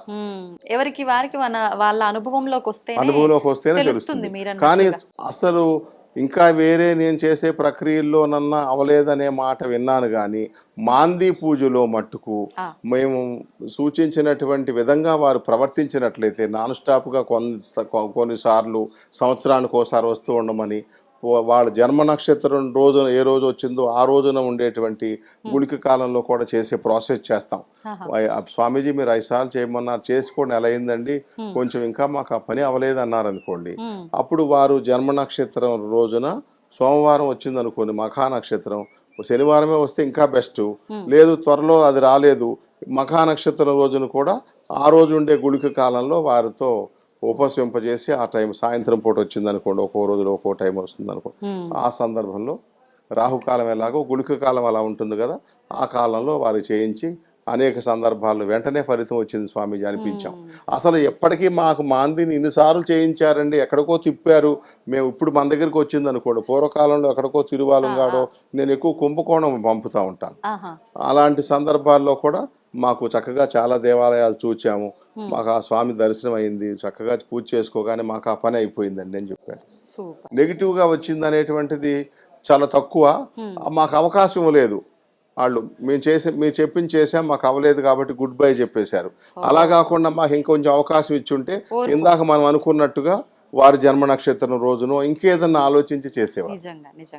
మేమే చేసేవారు వాళ్ళ తరపున అవసరమైతే. ఫస్ట్ విశ్వాసం ఉండాలి, అలా మీరు చేయాలన్నా కూడా వాళ్ళకి ఆ ఛానల్ దొరికి ఉండాలి కదా, అంతే. అట్లా గోసేవ దాని గురించి మాట్లాడుకుందాం. మీరు మొదటగా ప్రారంభించిందే గో ఆశ్రమం. మరి అప్పుడు ఎన్ని గోవులతో ప్రారంభమైంది? ప్రస్తుతం అయితే నాకు తెలిసి ఒక 63 గోవుల వరకు ఉన్నాయని చెప్పి విన్నాను. ఈ ప్రస్థానం అంతా ఎలా సాగుతుంది? 2010లో గోవుల్ని ఒక 25,000 పెట్టి కొన్నప్పుడు 4 గోవులు, ఒక చిన్న దూడ కాలం చేసింది 10-20 రోజుల్లోనే. ఒక 3 గోవులు, ఆ 3 గోవుల్లో ఈ మధ్య ఒక వృద్ధ గోమాత భూదేవి అని కాలం చేసి, ఇప్పటికీ శ్రీదేవి, కౌశల్య అని 2 గోవులు అప్పుడు 2010లో మేము కొన్నటువంటివి ఇప్పటికీ ఉన్నాయమ్మా. ఇంకా పేర్లు మీరు పెట్టేశారు అట్లా? అన్ని గోవులకి మా దగ్గర పేర్లు ఉంటాయి, పేరు పెట్టి పిలవగానే అది అలా చూస్తుంది. భువనేశ్వరి అన్నాం, ధనలక్ష్మి అన్నాం, మేము వెళ్ళగానే అన్ని. ఇప్పుడు మనం అటు వెళ్ళామనుకోండి, నా దగ్గరికి రా అంటాయి గోవులన్నీ. అవి నా టచ్ని అవి ఇష్టపడతాయి, ఇట్లా అంటాయి అన్నమాట, పట్టుకోమని. ఇలా అంటే ఎంతో సంతోషపడతాయి అన్నమాట. వాటికి పరా, పశ్యంతి, మధ్యమ, వైఖరి అని 4 రకాల వాక్కుల్లో మనం వైఖరి వాక్కులో మాట్లాడుతూ ఉన్నాం. అవన్నీ ఇంకా వేరే వాక్కుల్లో మాట్లాడటం వాటికి తెలుసు, మనం తెలుసుకోలేము అంతే. మనకు వైఖరి వాక్కు తప్పితే ఏది తెలియదు కనుక. అంటే ఏంటి స్వామీజీ? అంటే పరాపశ్యంతి, దివ్యులు ఎట్లా మాట్లాడతారు, టెలిపతి అని అట్లా, అంటే ఇక్కడ ఉన్నాం అక్కడ మనసులో ఆలోచన గ్రహించటం, అలాంటి జీవులు అన్నమాట అవి. ఈ కలియుగానికి ముందు అవి మాట్లాడేవి, వైఖరిగా కూడా మాట్లాడేవని చెబుతారు. అలా వాటి స్పందనని గ్రహించగలను. నా ఆలోచనలు ఏదైనా పని తీవ్రంగా ఉన్నప్పుడు కానప్పుడు వాటి చెవిలో పౌర్ణమి రోజు కొద్ది ప్రత్యేకమైన భార్గవ గడిలు అవి చూచి ఆ చెవులు, అమ్మ మనకు ఎంత అప్రదిష్ట తల్లి, మన గోశాలకు అప్రదిష్ట కదా, మీరు అన్నీ అనుగ్రహించే శక్తి కలిగిన వాళ్ళు, వారికి వివాహం లేదంట, 2 నెలల నుంచి మన చుట్టూ తిరుగుతున్నారు, వాళ్ళకి వివాహం అయ్యేటట్టు అనుగ్రహించండి అమ్మా, నందీశ్వరితో చెప్పండి అమ్మా, ఆయనకి అనుగ్రహించమని చెప్పండి అమ్మా, ఆ పని అయ్యేటట్టుగా చేయమని చెప్పండి అమ్మా అని చెబుతా. ఇంచుమించుగా ఆ పని అయిపోతుంది అంతే. అంటే స్ఫురించాలి మనకు, అది చెయ్యాలి వారికని. వారి ప్రారంభం సరిగా అయితేనే మనకు ఇన్స్టిట్యూషన్గా అవన్నీ గుర్తొస్తాయి. లేకపోతే అలా అవలేదన్నా ఇంకా చూద్దాం అనిపిస్తుంది కానీ చెప్పాలనిపించదు, ఉండిపోతాం. వారి కర్మఫలం, ఆ దృఢ కర్మ వల్ల వాళ్ళకి మనకు ఇన్స్టిట్యూషన్గా అది స్ఫురించదు. ప్రస్తుతాంశంలో గోశాల గురించి మాట్లాడుకోవాల్సి వచ్చినప్పుడు 2010లోనే మేము 3 గోవులతో స్టార్ట్ చేసి 2013 కల్లా 24 గోవులు అయ్యాయి. ఒకటి రెండు దానం వచ్చాయి, ఇవే వృద్ధి అయ్యాయి. ఆహా. ఆ 24 గోవులతో మేము 2014 ఏప్రిల్ 17వ తేదీ, రేపు ఏప్రిల్ 17వ తేదీ మా గోశాల వార్షికోత్సవం. ఆహా. ప్రతి ఏప్రిల్ 17న ఏదో కొద్ది చిన్న ఫంక్షన్ చేసి గోవులన్నిటికీ విశేషంగా ఆహారం, ఎక్కువ ఆహారం, దాన అదంతా పచ్చమేత అదంతా ఎక్కువ అందించడం జరుగుతుంది అనమాట. 24 ఆవులతో స్థాపించి కనీసం ఇప్పుడు అన్నీ ఉంచినట్టయితే ఒక 150 అయిపోయి ఉండే, ఇంకా ఎక్కువ అయిపోయి ఉండే. ఏదైనా పొరపాటున ఇంజెక్షన్ చేసేటప్పుడు మనం కోరిన ఇంజెక్షన్ చేయకుండా వారు ఏదో చేసేస్తారు డబ్బులు కాసిపడి. అందరూ కాదు, కొంతమంది. అప్పుడు ఏ జెర్సీ బ్రీడో వచ్చింది, కోడిదూడలు ఉన్నాయి. అది కూడా ఎలా, మన శిష్య పరంపరకు చెందిన వాళ్ళు, మన పరిసరాల్లో చెందిన రైతులు, ఆ రైతులు పిల్లలు వాళ్ళు కూడా రైతులుగానే ఉన్నారు, చదువుకోలేదు, ఎక్కడికో వెళ్ళరు. ఆ భూములు అమ్ముకునే అంతటి వాల్యుబుల్ భూములు, రోడ్డు ప్రక్కన భూములు కాదు, ఏ లావణ్య పట్టా భూములు. వాళ్ళకి ఇస్తే దీని జీవితం ఒక 15-20 సంవత్సరాలు, మనం ఇది 2 ఏళ్ల వయసులో దానికి ఇస్తున్నాం. వారు దాన్ని హాయిగా చూడగలరు. ఒకవేళ చూడకపోయినా స్లాటర్ హౌస్కి పంపరు, కబేళాలు మృత్యువాత పడేలాగా చేయరు, తిప్పి మన ఆస్తి మనకి ఇచ్చేస్తారు అనేటువంటి నమ్మకం ఉండే వాళ్ళకి ఈ గంగిరెద్దులు వాళ్ళు ఉంటారు చూచారా, వాళ్ళు కొంత హింసించి ఆ విద్యను నేర్పినా మన సంస్కృతిలో అది ఒక భాగం. దానికి మనం దోహదం చేసిన వాళ్ళం అవుతాం, మన గోశాల అందుకు ఉపయోగపడుతుంది కాబట్టి. అలా కొద్దిగా హింస పెడతారేమో, మనం పాఠం నేర్చేటప్పుడు పిల్లల్ని టీచర్లు ఏదో తిడతారేమో, తొడపాసం పెడతారేమో అనుకుంటే మన పిల్లలకి విద్యాబుద్ధులు రావు కదా. అట్లా వాటిని కొంతమంది సరే ఖచ్చితంగా ఒకవేళ స్వామీజీకి ఎవరైనా పిల్లలుంటే ఆ పిల్లలకి ఎవరికైనా సంబంధం అందాలంటే ఎంత జాగ్రత్తగా చూస్తారో ఖచ్చితంగా అంత జాగ్రత్తగా చూచే మన దొడ్లో నుంచి ఒక 70-80 గోవులు బయటికి వెళ్ళినాయి అమ్మ. ఇప్పుడు ఒక 63 గోవులు ఉన్నాయి. మన మన గోశాల చాలా లోటు బడ్జెట్తో నడుస్తూ ఉంది. అసలు ఎక్కడ గోశాలైనా నార్త్ ఇండియన్స్ నడిపే జైన మతస్థులు ఆశ్రయం పొందిన గోశాలలు, వారు స్థాపించిన గోశాలలు కాకుండా అవి కూడాను చాలా ఒత్తిడికి గురై ఒక తగు మాత్రం ప్లేసులో ఎక్కువ గోవులను కుక్కి వేసి అలా ఉండటమే నేను చూచాను. ఒకవేళ ధనపరంగా డిపాజిట్స్ ఉండొచ్చు, 100 కోట్లు ఉండొచ్చు, కానీ అసలు ఎక్కడ చూసినా అసలు నా లక్ష్యం ఏంటంటే ఇంటికి ఒక తులసి చెట్టు, ఇంటికి ఒక గోవు, ఇంటికి ఒక మారేడు చెట్టు ఉండాలి. ఇది ఒక అనాథ శరణాలయమే, గో అనాథ శరణాలయం. ఓల్డేజ్ హోమ్స్ ఎలా ఉంటాయి చూచారా, అలా ఇది కూడా. ఇలా కాకుండా మనం రైతుల దగ్గర ఉండేటట్టుగా గోవులను పెట్టే ఆశయంతో నేను వాళ్ళ బోధించి ఇస్తూ ఉంటాను గోవుల్ని. మన గోశాల మట్టుకు నిజంగా దుర్భరం అనే నెగిటివ్ పదం వేయకూడదు, కానీ ఏమాత్రం కూడా నిలవధనం లేకుండా, వాటికి సమృద్ధిగా పుష్టిగా ఆహారం ఇవ్వలేకుండా లోటు బడ్జెట్లో నడిచేటువంటి ఆశ్రమంగా ఉందమ్మా. నేను కోరేది అదే, ప్రజలను కోరేది ఏంటంటే, భక్తుల్ని, మన గోభక్తుల్ని కోరేది ఏంటంటే, ఇక్కడ కొన్ని గోమాతలు చాలా, నేను ఒక్కడిని వన్ మ్యాన్ ఆర్మీ లాగా చేయాలి. ట్రస్ట్ ఉన్న నామమాత్రంగానే నడిచే ట్రస్ట్గానే ఉన్నారు వాళ్ళు. పాపం చిన్న చిన్న కుటుంబాలు ఏమి తెచ్చి పెట్టలేకపోతున్నారు, శక్తి లేక, చేయకూడదని కాదు.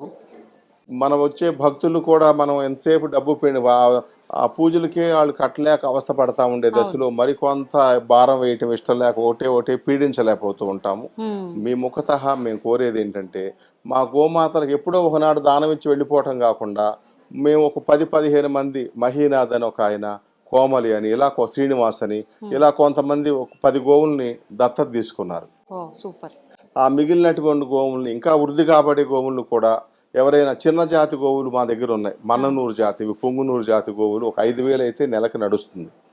అదే పెద్ద జాతి గోవులు, ఒంగోలు జాతివి, గిరిజాతివి, కొన్ని పెద్దగా ఎక్కువగా ఆహారం తీసుకునే ఉంటాయి కదా, వాటికైతే 7,000 అవుతుంది. ఏది ఇన్ఫ్రాస్ట్రక్చర్స్, మేత, దాన, వర్కర్స్కి ఇచ్చే జీతాలు, వీటన్నిటితో కలిపినప్పుడు గోశాల వ్యయం ఎంత అని ఆలోచించినప్పుడు చిన్న వాటికి ఒక 5,000, పెద్ద వాటికి ఒక 7,000 లేని నడవదని నిర్ణయించుకుని ఆ మాత్రం దానం ఇవ్వగలిగేటువంటి దాతల కోసం మేము పరితపిస్తూ ఉన్నామమ్మా. ఆ సహాయం మీ ద్వారా మాకు జరగాలని మేము ప్రార్థిస్తున్నాం. తప్పకుండా. ఎంత అంటే ఇప్పుడు గోశాలకు సంబంధించి మినిమల్ గా ఎంత ఉంటే ఇబ్బంది లేకుండా గోవులకు ఉంటుందంట? డబ్బు నిలవగా చేసేసి ఆ వచ్చే ఆదాయంతో నడపాలి అంటే కనీసం ఒక 5 crores నిలవలేకపోతే ఈ సంస్థ నడవదమ్మ. ప్రతి నెల ఒక 4 lakhs నుంచి 6 lakhs వరకు ఖర్చు అవుతూ ఉంటుంది. It's maintained by my parental property and my hard work అమ్మ. 10-15 మంది దొరికారు. ఇప్పుడు ఇక్కడ కూడా కొంతమంది, ఇప్పుడు ఉండే వాళ్ళలో, కొత్తగా పోగయ్యే వాళ్ళలో కొంతమంది, ఇప్పుడు దాకా నేను చెప్పిన మాట 1 సంవత్సరం 3 నెలల క్రితం పూర్తిగా నిజం. ఇప్పుడు కొద్ది మంది దాతలు దొరికారు, ఇంకా చాలా మంది దాతలు దొరకాలని మేము ప్రత్యేకంగా మా విద్వత్తు చాలా అల్పమని మేము గుర్తిరిగాం. మహాత్ములు ఎంతో మంది ఉన్నారు ప్రపంచంలో, మా దగ్గరికే రండి, మా దగ్గరికి రండి, తప్పకుండా మేము మా విద్వత్తును అనుసరించి మిమ్మల్ని రక్షిస్తామని చెప్పబడే అంత సాహసం చేయలేను. కానీ గోవును రక్షించే దానికి సహాయపడమని, మాతో కలిసి నడవమని మేము పదే పదే ప్రార్థిస్తున్నాం. నిజంగా నిజాయితీగా గోసేవ చేసే వ్యక్తి ముందు మీరు కూర్చుని ఉన్నారని మీ ప్రేక్షకులకు తెలియపరచవలసిందిగా నేను తప్పకుండా స్వామిజీ, ప్రార్థిస్తున్నా. తప్పకుండా. నిజంగా మీ బాధ మీరు అన్నట్లుగా అర్థమైపోతుంది. నిజంగా మీ నిజంగా బాధ. మాటల్లో నిజంగా అర్థమైపోతుంది. అంటే మంచికి కొంత ఇబ్బంది కలిగినా ఖచ్చితంగా మంచి ఎప్పుడు కూడా సక్సెస్ఫుల్గా జరుగుతుంది. మీరేం బాధపడొద్దు నిజంగా. ఒక 4 ఇయర్స్ క్రితం పచ్చ మేత ఎప్పుడన్నా వేసేవాళ్ళం అమ్మా. హ్మ్. ఈ 4 ఇయర్స్ నుంచి దానా కొద్దిగా పెట్టడం, ఆ ఎండుగడ్డి వేయటం తప్పితే పచ్చ మేత అనేది మేము పెట్టలేకపోతున్నాం. అయ్యో. మా దగ్గర భూభాగం లేకపోబట్టి మేము పండించలేము. హ్మ్. చుట్టూ ఉండే భూములు చాలా కోట్లతో ధర పలికేవి. అమ్మేవాళ్ళు ఎవరు లేరు. వాళ్ళు రైతులు ఉంచుకుని వాళ్ళు పాల వ్యాపారం చేసుకునే వాళ్ళే. హ్మ్. పచ్చ మేత కొనాలంటే కూడా మా దగ్గర అంత ధనం లేక రోజు 2-3 కట్టలు ఉంటే కానీ వాటి కడుపు నిండదు. దానాగా, టిఫిన్ లాగా, అల్పాహారం లాగా మేము ఒక బస్తాతో ఇన్ని గోవులకి కొద్దిగా పెడుతున్నాం అన్నమాట. హ్మ్. అలాంటప్పుడు నాకు చాలా దుఃఖం కలుగుతుంది. ఏదైనా ఎవరి దగ్గరైనా పూజ నిమిత్తం తీసుకుంటే కొంత మిగిలితే ఆ మిగిలేదనేది వాళ్ళు అనుకుంటారు మనం 3,000 పే చేసాము, ఈ మనకిచ్చిన పదార్థాలన్నీ ఒక 500-600 ఒక 1000 కంటే ఉంటాయా ఈ పలహారాలు అన్నీ కలిపితే అనుకుంటారు. కానీ అది వండేవాళ్ళు, తయారయ్యేవాళ్ళు, ఆశ్రమం, కరెంటు, గ్యాసులు ఎన్ని రకాలైతే అవన్నీ జరుగుతాయమ్మా. నిజంగా పరిపాలించేది కమిటీ, ఉద్యోగస్తులు, ఉండాలి, అందరూ అందరికి ఉండాల్సిందే. అందుకోసం ఇంకా అదంతా కూడా అవగా ఏదన్నా ఒక 500, 600, 1000 మిగిలింది అనుకోండి, అది గోశాల కోసమే ఖర్చు పెడతాం. హ్మ్. స్వామీజీ జీవించే దానికోసం ఒక 25,000, 50,000 నేను జ్యోతిషం చెప్పి నెలకి సంపాదించి నేను హాయిగా నా అవును. తీసుకోగలను. అవును. ఈ కేవలం నా ఆరాటం అంతా, నా తపనంతా ఈ ఆశ్రమం నా తర్వాత కూడా వృద్ధిగా జరగాలి. ఎందుకంటే దేవతా ప్రతిష్ఠ, విగ్రహ ప్రతిష్టలు చేసిన తర్వాత వాడి నిత్యదోపదీప నైవేద్యాలు జరగకోకుండా ఏదైనా పాపం క్షమించుగాక జరిగిందనుకోండి, అది చాలా అరిష్టం. ఏది సంస్థకి అరిష్టం కాదు, స్థాపించిన వారికి అరిష్టం కాదు, వారు ఉత్తమ లోకాల్లో ఉన్న దిగజారిపోతారు, అది అరిష్టమే. అంతేకాదు మన దేశానికి కూడా అరిష్టం, ఆ. ఆ ప్రాంతానికి కూడా అరిష్టం.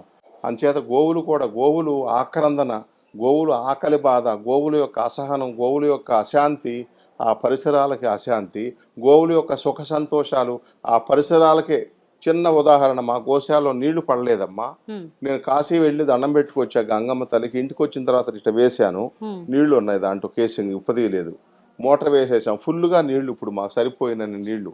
అవి ఎందుకు, నేను గంగమ్మ దగ్గరికి వెళ్ళి వచ్చేందువల్ల వచ్చేదాన్ని కాదని నేను అవమానించను. గంగమ్మ తల్లి ఏమైనా చేయగలిగినటువంటి శివపత్ని, నేను కాదన్న. కానీ గోమాతలు ఎక్కడుంటే అక్కడ వాటి గిట్టల కింద భూగర్భ జలాలు ఎక్కడికో వెళ్ళిపోయినా, పాతాళానికి వెళ్ళిపోయినా వాటిని పైకి లాగుతాయంటమ్మా. ఆ గోవుకున్న శక్తి ఎంత అంతా కాదు. మరి అంత శక్తి ఉన్న దాన్ని మీరు ఎందుకు పోషించాలండి? ఆ తెచ్చు తినలేదా అంటే అది ఒక ధర్మశాస్త్రంలో, అవి మనందరి కోసం మనం ఇచ్చే ఆహారం తిని ఆ ఆహారాన్ని భుజించే నెమరు వేసేటప్పుడు మన కర్మలను నమిలి వేసి, ఎవరన్నా మన ఇంటికి వస్తే మన భోజనం పెట్టడానికి బాధపడతాం. ఎవరైనా భోజనం మనం పెడితే వాడు నమిలి తినేది ఎవరిని అనుకుంటున్నారు? మన పాపాలని, మన కర్మల్ని, మన చెడు కర్మలు, దుష్కర్మలు. అవునా. అవి కూడా మానవులకే, సామాన్యులకే, అల్పులకే అలా ఆహారం ఎవరికైనా పెట్టవచ్చు అనే నియమం ప్రకారం పెడితేనే అంత మేలు మా గృహస్థులకి, అన్ని ఆశ్రమం వాళ్ళకి జరుగుతున్నప్పుడు ఆ గోవులు ఎంత శక్తివంతమైనవమ్మ. గోవులకు పెట్టినటువంటిది 1000 రెట్లుగా, 1,00,000 రెట్లుగా పెరిగి జన్మాంతరాల్లో బిడ్డ పాపలకి అనేక రకాలుగా ప్రయోజనాలు ఆ గోవుకి ఇచ్చేది. గోవుతో చేయలేనటువంటి పరిష్కారం లేదమ్మా. ఏ సమస్యకైనా గోవుకి టమాటా పండ్లు, బెల్లం పెట్టండి, వివాహం అయిపోయి ఎన్నో రకాల సమస్యలు, ప్రతి సమస్యకి గోవు ద్వారానే పరిష్కారం చేసేయచ్చు అసలు. అవును. అర్థమైందమ్మా. నమస్కారం. చాలా సంతోషం స్వామీజీ. నిజంగా మీ ఆవేదన అనేది అర్థమవుతోంది. నిజంగా మన ప్రేక్షకులందరూ కూడా ఆవేదనను అర్థం చేసుకొని మీకోసం కాదు, ఆ మూగ జీవుల కోసం మరి వాటికి సేవ చేయటం వల్ల మనకు సరే ఏదో ఒక స్వార్థంతో మానవుడు ఉంటాడు కాబట్టి ప్రతి ఒక్కరికి స్వార్థం ఉండటం కూడా సహజం. ఆ గోవుకి సేవ చేయటం వల్ల మీకేదో మంచి జరుగుతుంది కాబట్టి అయినా కనీసం ముందుకు రావాల్సిందిగా మనం ప్రార్థన చేయాల్సిందే. ఇంకంతా స్వామి చూసుకుంటాడు. ధన్యవాదాలు స్వామీజీ. ప్రస్తుతం మనతో పాటు ఉన్న వ్యక్తితో మనం మాట్లాడి అసలు ఆయన ఎందుకు వచ్చారు ఇక్కడికి, ఏంటి అనే విషయాలు అడిగి తెలుసుకుందాం. అదేవిధంగా ఆలయానికి సంబంధించిన విశేషాలు కానివ్వండి, ఇక్కడ గోశాలకు సంబంధించిన విశేషాలు కానివ్వండి, వారితో మాట్లాడి తెలుసుకునే ప్రయత్నం చేద్దాం. వారు ప్రముఖ ఆధ్యాత్మికవేత్త, ప్రవచనకర్త డాక్టర్ విద్వాన్ అమరవాది శేషయ్య గారు. వారితో మాట్లాడి ఇప్పుడు ఈ విషయాలన్నీ కూడా తెలుసుకుందాం. నమస్కారం అండి. చాలా సంతోషం నాన్న, చాలా సంతోషం. చెప్పు బంగారు. ఈ ఆలయం గురించి మీకు ఎలా తెలుసు? మీరు అంటే నేను మాట్లాడిన తర్వాత మీరు ఇక్కడ ఒక పూజా పర్పస్ లోనే రావటం జరిగింది అని చెప్పారు. అంటే స్వయాన మీరు పూజ చేయించుకోవడం కోసం కాకపోయినా ఇతరుల పూజ కోసం మీరు ఇక్కడికి రావటం, దగ్గరుండి ఆ పూజా కార్యక్రమాలు చూసుకోవడం కోసం వచ్చాను అని చెప్పి. అంటే ఎంతో నమ్మకం ఉంటే తప్ప మనం చేయించుకోము, అంతే నమ్మకం ఉంటే తప్ప ఇంకొకరిని తీసుకొని రాము. ఒక్కసారి ఈ క్షేత్ర విశేషాల గురించి. నాన్న, ముఖ్యంగా చెప్పాలంటే మన యొక్క మాధ్యమిక మీడియా ద్వారా చాలామందికి చాలా విషయాలు కొత్తగా తెలుస్తున్నాయి. నేను అనుకోకుండా ఇక్కడికి 30వ తేదీ వచ్చాను, మార్చి 30. ఒక ఇంటర్వ్యూలో చూశాను. చూసిన తర్వాత నేను ఒక దైవ సంకల్పంగా ఇక్కడ 63 ఆవులు ఉన్నాయి, గోశాల ఉన్నది, చూడాలి, చాలా గొప్పనైనటువంటిది యాదగిరి గుట్ట దగ్గర అని చెప్పారు. సరే ఏమిటో చూద్దాం అనుకొని, నాకు చాలా ప్రియమైనటువంటి అత్నూరి ప్రభాకర్ రావు గారు ఉన్నారు. వారు కొన్ని మానసిక సమస్యల చేత వ్యాపారంలోనూ కొన్ని పితృదోషాలతో బాధపడుతుంటే ఆ ఇంటర్వ్యూ చూసిన తర్వాత వారి దగ్గరికి వచ్చి బోధానంద స్వామితో మాట్లాడదాం అన్నా. ఎప్పుడైతే బోధానంద స్వామితో మాట్లాడిన తర్వాత నేను ఈ మధ్యకాలంలో ఆదిశంకర దైవ పుస్తకాలు చాలా రాశాను, చాలా టీవీలో ప్రవచనాలు వస్తాయి. ఆ విధంగా నేను ఆదిశంకర సుప్రభాతం రాసినటువంటిది కంచి స్వాములు నాకు సన్మానం చేశారు. ఆ గ్రంథం వారికి ఇచ్చి వారిపైన ఆసువుగా ఒక కవిత పాడారు. అప్పుడు వారు నన్ను నచ్చి, ఇన్ని అద్భుతమైన విషయాలు చెప్తున్నారు, మీరు తరచూ మా ఆశ్రమానికి రావాలి అంటూ వారిని పూజ కోసం, వారు ఏ కోరిక అయితే కొన్నారో పితృదేవత పూజ కోసం మాందేశ్వర ఆలయం ఉంది, వాళ్ళ నాన్నగారు ఆత్మహత్య చేసుకున్నారు చాలా ఏళ్ల క్రితం, వారి ఆత్మ శాంతించాలంటే కొన్ని పూజలు చేయాలి, మీరు రండి అన్నారు. ఆ సదుద్దేశంతో చూద్దామని నేను ఈ రోజు రమ్మని చెప్తే 11వ తేదీ వచ్చాను. తర్వాత ముఖ్యమైనది నాన్న, నాకు చిన్నప్పటి నుంచి గోవులంటే అనురక్తి, గోపాలుడంటే భక్తి. నా పిహెచ్డి దానిపైన నా పిహెచ్డినే ఆంధ్ర మహాభారత భాగవతంలో శ్రీకృష్ణుడు. అటువంటి గొప్పనైనటువంటి అవార్డు నాకు 2001లో మద్రాస్ యూనివర్సిటీలో జరిగింది. నేను తమిళనాడులో 36 ఏళ్ళు తెలుగు పిల్లల కోసం పోస్ట్ గ్రాడ్యుయేట్ తెలుగు పండిట్గా రిటైర్డ్ అయిన భాషా సేవకు ఐ డిడ్ మై 8 degrees. అందువలన ఆ పుస్తకాన్ని కూడా నా యొక్క మిత్రుడు శిష్యుడైనటువంటి అత్నూరి ప్రభాకర్ రావు గారు ఇన్వెంటరీ ఇంప్రెషన్ ప్రెస్ అని ఉంది, వారు దీంట్లో అద్భుతంగా ప్రింట్ చేసి ఇచ్చారు ఈ మధ్యకాలం. ఆంధ్ర మహాభారత భాగవతం కృష్ణ పాత్ర అంటే కృష్ణుడికి గోవులకు ఉన్న అనుబంధం గోలోకంలో. సరే ఇంకో చెప్పాలంటే, నేను ఋషుల గాథలని మన మద్రాసులో నుంచి రిటైర్డ్ అయిన తర్వాత తిరుపతి వేద విశ్వవిద్యాలయంలో ప్రాజెక్ట్ ఆఫీసర్గా చేసినప్పుడు ఋషుల గాథలు పైన రీసెర్చ్ చేశాను. అందులో నవబ్రహ్మలలో మరీచికి కళకు పుట్టినవాడు కశ్యపుడు.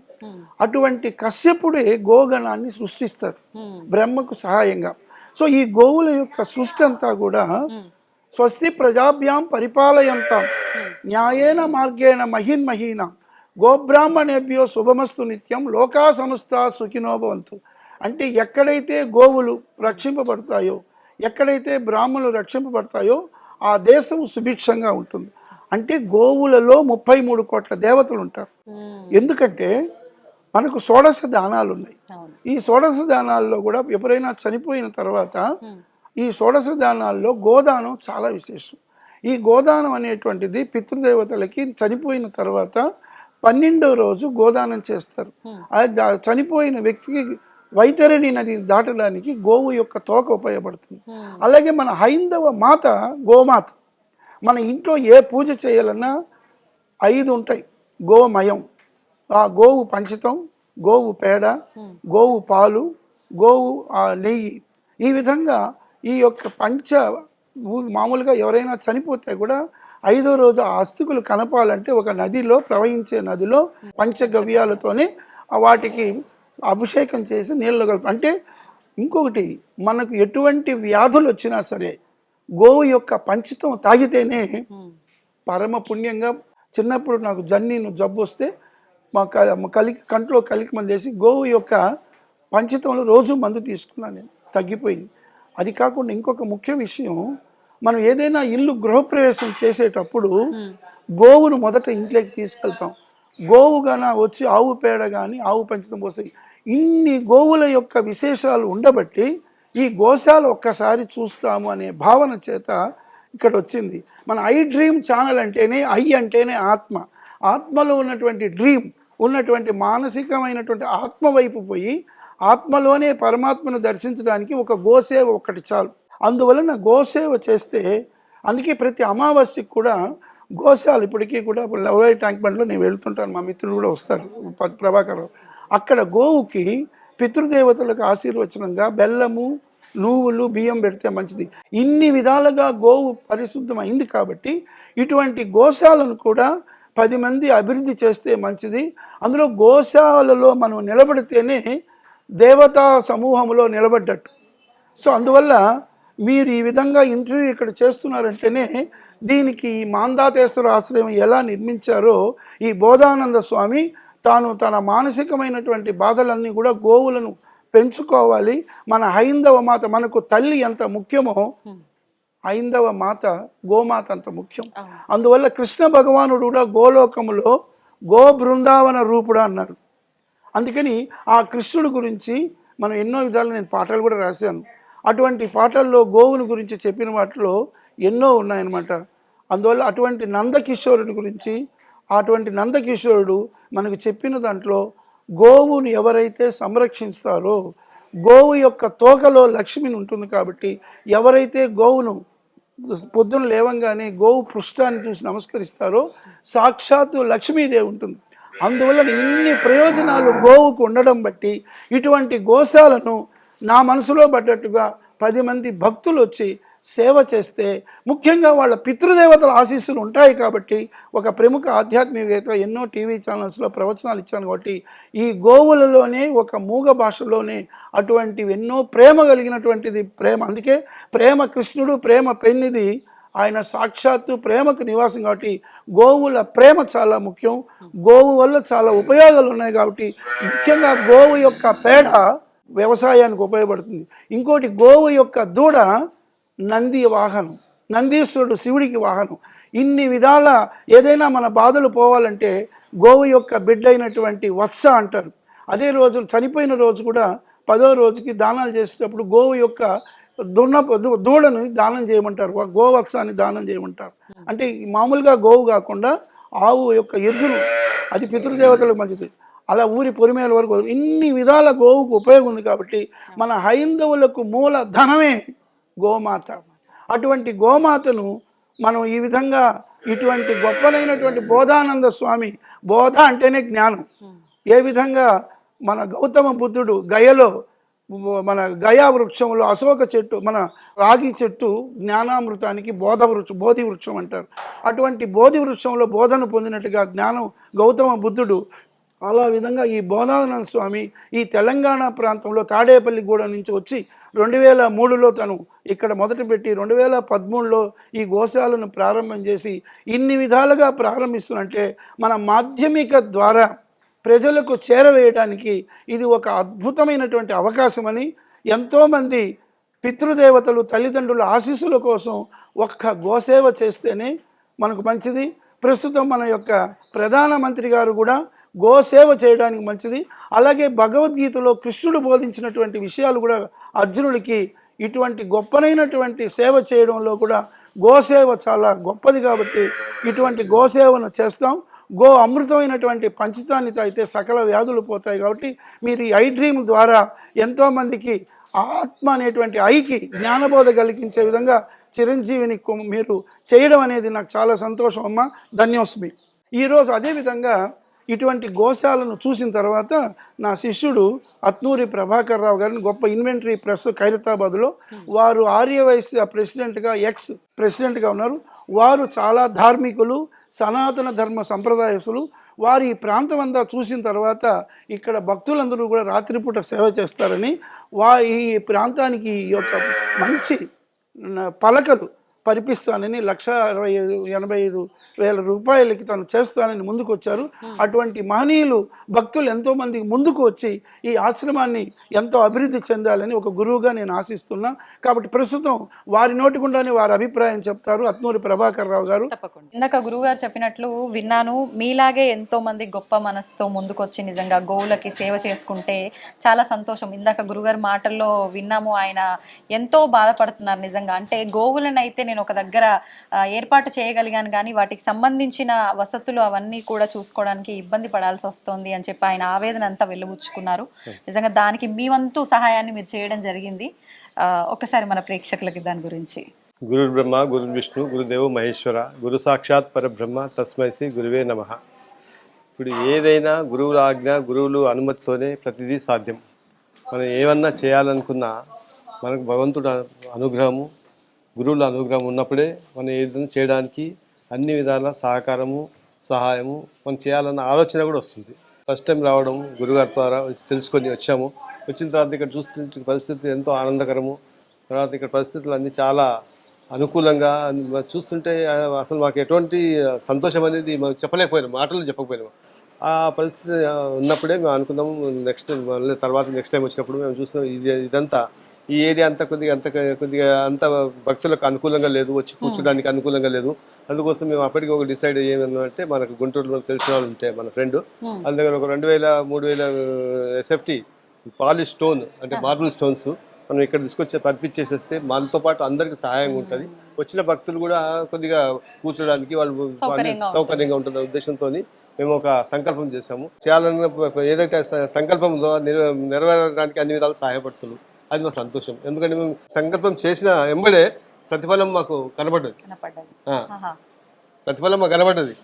మీరు ఈ సంకల్పం మనసులో అనుకోగానే కావాల్సిన వచ్చింది. అది చాలా గొప్ప విషయం. అది నిజంగా మేము ఇక్కడ వచ్చి సంకల్పం చేసాము, ఇంకా అక్కడ వచ్చి ఆచరణలో కూడా రాలేదు. కానీ మేము సంకల్పం చేసిన ఎంబడే మాకు ప్రతిఫలం కనబడింది. అది ఆ భగవంతుడి అనుగ్రహం. అది అదే ఆ ఉద్దేశంతో మేము మాటలు చెప్పలేము, ఆ అనుభూతిని మాటలు చెప్పలేము.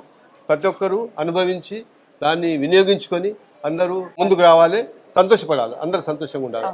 అది మా సంకల్పము.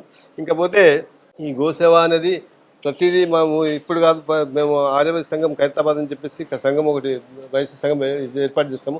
ప్రతి నెల ఒక అమావాస్యకు గోసేవ ఒక కార్యక్రమం ఉంటుంది. ఎక్కడెక్కడ గోవులు ఉంటే అక్కడికి వెళ్ళి గోటి కలిసిన సహాయం. ప్లస్ ప్రతిరోజు మేము అనుకున్నామంటే అమావాస్య రోజు అన్నదానం, అన్నప్రసాదం. మనం ఎవరికి ఒక 1,00,000 రూపాయలు 50,000 ఇచ్చినా కూడా వాళ్ళు సంతోషపడరు.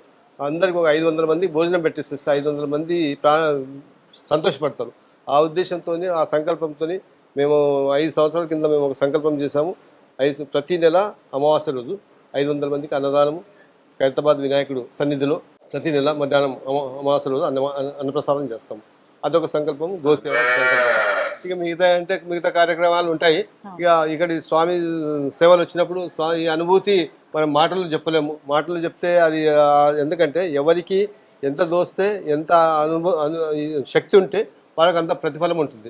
సపోజ్ నేను ఎంత సేవ చేసుకుంటే నాకు అంత ప్రతిఫలం ఉంటుంది. ఇప్పుడు వేరే వాళ్ళు వచ్చి మీకు ఇంత నాకు రాలేదంటే ఎవరైతే చేసుకునే వాళ్ళు ఉంటారో వాళ్ళు కూడా ఇది ఉండాలా, అనుభవించే యోగం ఉండాలి. యోగం ఉంటేనే అది ప్రతిఫలం ఉంటుంది, లేకపోతే ఇంకా ఎక్కువ కష్టపడాల్సి వస్తుంది. ఈరోజు మనము ఒకసారి ఏదో ఒక చిన్న సింపుల్ యాక్ట్ వల్లనే మనకు ప్రతిఫలం కనబడుతుంది. కొన్నిసార్లు ఆ ప్రతిఫలం కనబడలేదని చెప్పి మనం దాన్ని ఆపకూడదు, కంటిన్యూ చేయాలా. మనం వచ్చే వరకు సక్సెస్ అయ్యే వరకు కంటిన్యూ చేయాలి. అది మన దృఢ సంకల్పం. ఏదో మనం ఒక రోజు చేసినాము, పోయినాము, మన వల్ల కాలేదు, ఏమవుతుంది అని అంటే అది గొప్ప విషయం కాదు. ఎప్పటి వరకు మీకు సక్సెస్ కాదు అప్పటి వరకు కంటిన్యూ ప్రాసెస్ చేయాలి. ఆ కంటిన్యూ ప్రాసెస్ చేస్తేనే ఒక రోజు లేకుంటే రోజు. ఇప్పుడు గోమాత మీకు అనుగ్రహం అంటే ఒక రోజు తీసుకుపోయి ఒక 2 అరటిపండ్లు పెట్టినంత మాత్రం గోమాత అనుగ్రహిస్తుంది కదా. గోసేవ చేస్తుండాలి. మనం ఎక్కడ ఉన్నాం, ఇంట్లో ఉన్నా గోసేవ చేయాలా. ఇప్పుడు మనం మేము ఏమనుకుంటాము, ప్రతిరోజు నమస్కారం చేసినప్పుడు మనసులోనే మొత్తం గోలోకం చుట్టినట్టు మేము ప్రదక్షిణ చేసుకుంటాం, ఆత్మ ప్రదక్షిణ. వినాయకుడు శివుని మొత్తం 3 ముల్లోకాలు మేము గురువుని పట్టుకు గురువుని పాదాలు నమస్కారం చేసుకొని అటువంటి పక్క నుండి ట్యాంక్ బండి దగ్గర గోశాల ఉంటుంది. గోశాల నుండి మొత్తం ఇక్కడికి వచ్చేసేసి ఒక ప్రదక్షిణ, అది ఆత్మ ప్రదక్షిణ. ఆ ప్రదక్షిణ మేము చేసుకుంటాం. ఇక్కడ 2500 SFTలతోని మార్బుల్ స్టోన్స్తోని పలకలు, బ్లాక్ మార్బుల్తో పలకలు ఏం చేస్తున్నాము. మిగతాది గోసేవ చేస్తున్నాము. ఇంకా ఇక్కడ ఎటువంటి వారికి స్వామివారు చెప్పినట్టు వాళ్ళ మాటల్లో చెప్పారు ఇందాక, దాని గురించి అనుభూతి కావాలంటే ప్రతి ఒక్కరు వచ్చి సేవ చేసుకోవాలా, సేవ చేసుకుని ఆ అనుభూతి పొందాలి. అంతే. ధన్యవాదాలు. పీఠానికి వచ్చిన భక్తులు కూడా కొంతమంది ఉన్నారు, వారితో కూడా మాట్లాడి ఆలయ విశేషాల గురించి అడిగి తెలుసుకుందాం. నమస్తే. నమస్తే. ఎక్కడి నుంచి వచ్చారు? కరీంనగర్ నుండి. ఎలా ఉన్నారు? బాగున్నా. ఎన్నోసారి మీరు ఇక్కడికి రావడం? రెండవసారి. చాలా సంవత్సరాల నుండి నేను జాతకాలు చూపిస్తున్నా, ఇది ఎవరు చెప్పలేదు అనేది ఇంకొంచెం ఇంట్రెస్ట్ విన్నాను. అవును. విన్న తర్వాత ఓహో ఇది కూడా ఉంటుందా, అయితే ఇదేదో తెలుసుకోవాలని అనిపించింది నాకు. అసలు మెయిన్గా తెలుసుకోవాలనిపించింది. కరీంనగర్ నుండి వెళ్ళి ఇక్కడ దాకా రావడం అంటే చాలా కష్టము. నిజంగా. అవును. బస్సు దాదాపు 5 నుంచి 6 గంటల జర్నీ. 5 గంటలు 5 గంటల జర్నీ. ఒక్కదాన్ని వెళ్ళాలంటే మరి ఎవరికన్నా చెప్తే నమ్మరు. అవును. ఒక్కదాన్ని వెళ్ళాలంటే కొంచెం కష్టము అని నా చిన్న కొడుకును ఒకరోజు రిక్వెస్ట్ చేసిన.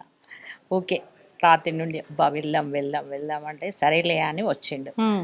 వస్తే వచ్చినాము, పేమెంట్ తీసుకున్నాము, జాతకం చూయించుకున్నాక చెప్పిండు ఈ పూజ చేసుకోండి, ఇది బాగుంటుంది, మీకు మంచిగా మీ కొడుకు జాబ్ వస్తుంది, మంచి జాబ్, గ్రహదోషం ఉంది అని చెప్పిండు. అన్న తర్వాత ఆలోచించిన, సర్లే ఎన్నో అక్కర్లు ఎన్నో పూజలు చేయిస్తున్నాం కదా, ఇదొకట్లే అనుకోని ఇదొక ప్రయత్నం అనుకొని నేను చాలా కష్టాల నుండేలే ఇవన్నీ చూయించుకుంటూ వస్తున్నా. ఇది ఒకటి చేస్తాం లాస్ట్. ఇక్కడికి వస్తే చాలా బాగా అనిపించింది. ఇలా పొద్దున్నే వచ్చిన పూజ అంటే మమ్మల్ని కార్ తీసుకొని వచ్చిన. మా సార్కి చెప్పిన, నా పెద్ద కొడుకుని పూణే నుండి రప్పించిన పూజ కోసం కావాలి అంతే అంటే వచ్చిండు. ఇలా పొద్దున మాంది పూజ చేయించుకోమని చెప్తే గరుడ హోమం కూడా చేయాలని చెప్పిండు. చేయించుకుందామని డబ్బులు పంపించిన, వచ్చిన. ఇక్కడే ఉన్నాం నలుగురం ఫ్యామిలీ. ఎవరికి కూడా చెప్పలేదు నేను ఇక్కడికి వస్తున్నట్టు. చెల్లెళ్ళకి గాని నాకు 3 ఇవ్వరికి కూడా తెలియదు. మరి తెలితే అక్కడికి ఏందో ఏమైనా పెనికేయడం మళ్ళీ నలుగురు అంటారు. అగో మనం ఏదో ఒకటి సాధించిన తర్వాత చెప్తే అది నిజం. మనం ఫస్టే గుంజుతారు కదా వెనుకకి. అందుకే ఎవరికి ఎందుకు చెప్పడంలే, పెద్దవాళ్ళే కదా అందరం అనుకొని ఆయనతో ఇక మా సార్ ఒప్పుకున్నాడు. తర్వాత కార్ తీసుకొని వచ్చిన. మరి ఎట్లా అమ్మా మీరు దాచిపెట్టిన పెద్ద సీక్రెట్ ఈ రోజు రివీల్ అవుతుంది మా ద్వారా. ఎక్కడెక్కడో తిరిగి ఇబ్బందులు పడి ఆ సమస్య నుంచి బయటపడకుండా ఉన్న వాళ్ళకి ఇక్కడ వస్తే సమస్య నెరవేరుతుంది అంటే మంచిదే కదా. మంచిదే. నా ద్వారా కొంతమందికి సహాయపడుతుందంటే మంచిదే. నేను అలానే అందరికి హెల్ప్ చేసే గుణం నాది. కానీ కాకపోతే ఇదొక విషయం నేను ఎందుకు చెప్పలేదు అని అంటే, ఏమో ఎన్నో తిరుగుతున్నాను కదా, ఇప్పుడు చెల్లెళ్ళకి తెలుసు, అందరికి తెలుసు కాబట్టి ఏమో మళ్ళీ అక్కడ దాకా పోయినావా, ఇక్కడ చూపించుతున్నాం కదా అని అంటారు. చెప్పలేదు. వచ్చిన తర్వాత నాకు కొంచెం మంచి అనిపించిన తర్వాత చెప్పుదాము అనుకున్నా. నేనే పెద్దదాన్ని కాబట్టి అన్ని విషయాలలో వాళ్ళకి తోడ్పాటుగా నేనే ఉంటాయి కదా, అందు గురించి చెప్పుదాము. అంటే కొన్ని వారాల పాటు చేయాలన్నారా, లేదంటే హోమము అవి చేయించుకుంటే సరిపోతుందన్నారా? మాంది పూజ 3 సార్లు చేయాలన్నాడు నా చిన్న కొడుక్కి. పెద్ద ఆయనకు ఒక గరుడ హోమం చేస్తే అయిపోతుంది అని చెప్పి, అంటే వాళ్ళ జాతకంలో ఉన్న సమస్య ఇన్ని వారాలు ఇన్ని రోజులు అని చెప్పాడు. సంతోషం అమ్మా, థ్యాంక్ యూ వెరీ మచ్. చాలా మంది ఎన్నో రకమైన ఈతి బాధలు పడుతూ ఉంటారు. ప్రతి ఒక్కరు కూడా వాళ్ళకున్న సమస్యల నుంచి బయటపడడానికి ఏదో ఒక పరిహారం కానీ, ఏదో ఒక పూజ కానీ ఇలా రకరకాలుగా చేయించుకుంటూ ఉంటుంటారు. మామూలుగా మన జాతకంలో ఎటువంటి ఇబ్బంది ఉన్నా, దోషం ఉన్నా దానికి సంబంధించి గ్రహాలకు సంబంధించిన శాంతులు, హోమాలు ఇలాంటివి జరిపిస్తూ ఉంటారు. కానీ ముఖ్యంగా కొంతమంది మన వ్యక్తిత్వ జాతకం చూసినప్పుడు మాంది గ్రహం కూడా మన జాతకంలో ఏ స్థానంలో ఉన్నాడు, ఆయన ఏ స్థానంలో ఉంటే ఎటువంటి ఇబ్బందులు వస్తాయి, మరి ఆ ఇబ్బంది నుంచి బయటపడాలి అంటే ఎటువంటి మార్గం ఉంది అనేది ముఖ్యంగా ఈ పీఠంలో ఇక్కడున్న స్వామీజీ చూసి దానికి సంబంధించిన పూజలు చేసి వాళ్ళకున్న సమస్యల నుంచి బయటికి తీసుకొచ్చే ప్రయత్నం గత కొంతకాలంగా చేస్తున్నారు. ఇప్పుడు మీరు చూస్తున్నట్లయితే నా పక్కన ఉన్నదే మాందీశ్వరుడి ఆలయం. ఇక్కడ విశేషంగా స్వామి శివలింగ రూపంలో, లింగ రూపంలో కొలువై ఉన్నారు. ఇక్కడ ఆ విధంగా ప్రతిష్ఠించారు. ఇక్కడ స్వామి వారిని ప్రతిష్ఠించే ముందే ఆ యంత్ర రూపంలో అదంతా చేస్తున్నప్పుడే, అంటే మహత్యం ప్రతి ఆలయానికి ఒక్కొక్క మహత్యం ఉంటుంది. ఒక్కొక్క ఆలయంలో మొక్కుకుంటే ఒక్కొక్క కోరిక నెరవేరుతుంది, ఒక్కొక్క ఇబ్బంది నుంచి బయటపడతాము అనే ఒక నానుడి ఉంటుంది. ఆ రకంగా ఈ ఆలయంలో కూడా ఎటువంటి ఈతి బాధలు ఉన్నవారైనా, గ్రహ దోషాలు ఉన్నవారైనా కూడా వాటి నుంచి బయటపడడం కోసము యంత్ర రూపంలో ఇక్కడ విగ్రహాన్ని స్థాపించడం అయితే జరిగింది. ముఖ్యంగా ఇక్కడ స్వామివారికి అనేక రకాల ద్రవ్యాలతో అభిషేకం చేస్తూ ఉంటారు ఆరాధన రూపంలో. అదేవిధంగా ఇక్కడ విశేషంగా మనం గుమ్మడికాయ కొట్టిన తర్వాత కాలభైరవుడికి ఏ రకంగా అయితే మనం అందులో దీపారాధన చేస్తామో అదే విధంగా ఇక్కడ మాందీశ్వరుడి ముందు కూడా ఇలా గుమ్మడికాయని కట్ చేసిన తర్వాత అందులో మామూలుగా అంటే వారికి ఉన్న సమస్యని బట్టి కొంతమంది నల్ల ఒత్తితో, కొంతమంది ఎర్ర ఒత్తితో, కొంతమంది 2 ఒత్తులు కూడా వేసి దీపారాధన చేయటం అనేది ఇక్కడ విశేషంగా మనం చూస్తూ ఉంటాము. అదేవిధంగా ఇక్కడ నివేదన రూపంలో కూడా గుమ్మడికాయని కట్ చేసి అలా 2 ముక్కలు పెట్టి వాటిపైన కొంచెం పసుపు వేసి అలా స్వామికి నివేదన చేసి చూపిస్తూ ఉంటారు. ఇదంతా కూడా ఇక్కడ జరిగే విశేషం. ముఖ్యంగా ఆ గుమ్మడికాయ దీపంలో నువ్వులు వేయటం కూడా మనం ఎక్కువగా చూస్తూ ఉంటాము. ఈ నువ్వులు వేయటం దేనికి అని అంటే మాందీశ్వరుడు శనీశ్వరుడు యొక్క పుత్రుడు కాబట్టి శనీశ్వరుడు అని అంటే మనకు శని బాధలు తొలగిపోవడానికి శనికి సంబంధించి నువ్వుల నూనె, నువ్వులు ఎక్కువగా మనం పూజల్లో ఉపయోగిస్తాం కాబట్టి అదేవిధంగా మాందీశ్వరుడికి కూడా ఈ నువ్వుల నూనెకు సంబంధించిన విధానాన్ని ఎక్కువగా ఆచరిస్తూ ఉంటారు. అయితే ముఖ్యంగా ఈ పీఠంలో మనకి కాలభైరవి అమ్మవారు, అదేవిధంగా మనకి మాందీశ్వరుడు, ఇప్పుడు దక్షిణామూర్తి స్వామిని కూడా ఇక్కడ ప్రతిష్ఠించబోతున్నారు. అదేవిధంగా జంట నాగులు, విశేషంగా వివాహం కాని వారికి, సంతానం లేని వారికి, ఎన్నో రకాల ఇబ్బందులు ఉన్న వారికి కూడా ఈ క్షేత్రానికి వచ్చి దర్శించుకున్న అనంతరం, అదేవిధంగా వాళ్ళకున్న సమస్యను బట్టి హోమాలు చేయించుకున్న అనంతరం అవన్నీ కూడా పరిష్కారం అవుతున్నాయని చాలా మంది మాటల్లో నేనైతే ఇక్కడ వినడం జరిగింది. ఇంతే కాదండి, ఆలయంతో పాటు ఇక్కడ గోవులు కూడా ఉన్నాయి. దాదాపు 2013 నుంచి కూడా ఇప్పటి వరకు ఒక 3 గోవులతో ప్రారంభించిన ఈ గోశాల అనేది ఇప్పుడు దాదాపు ఒక 63 గోవుల వరకు ప్రస్తుతం ఉన్నాయి. అవి కొంతమందికి ఇవ్వడం కూడా జరిగింది. ఇవ్వగా మిగిలినయే ఒక 63 గోవులట. మరి ఆ 63 గోవులకు కూడా అంటే కొంత ఇబ్బంది కలుగుతుంది. వాటి గ్రాసాన్ని కూడా పెట్టడానికి మేము ఇబ్బంది పడుతున్నాము. ఇప్పటి వరకు వారు కొంతమంది కలిసి ట్రస్టీగా వారు సహాయం చేయడము, స్వామీజీ వారు వారి సొంత ఖర్చులతో ఇవన్నీ కూడా చేయటం వల్ల ఇప్పటి వరకు అలా నెట్టుకొచ్చారు. కొంత ఇబ్బందిగా ఉందని వారి మాటల ద్వారా నాకు ఇక్కడికి వచ్చిన తర్వాత అర్థమైంది. మీలో ఎవరైనా గోసేవ చేయాలనుకున్నా ఆ గోవులని మీరు దత్తత తీసుకొని వాటి గ్రాసం కానివ్వండి, వాటి సౌకర్యాలు కానీ అన్ని చూసుకోవాలనుకున్నా కూడా కింద స్క్రోల్ అవుతున్న నెంబర్కి కాల్ చేసి మీకు తోచినంత సహాయాన్ని అందించగలరని మనవి. నమస్తే.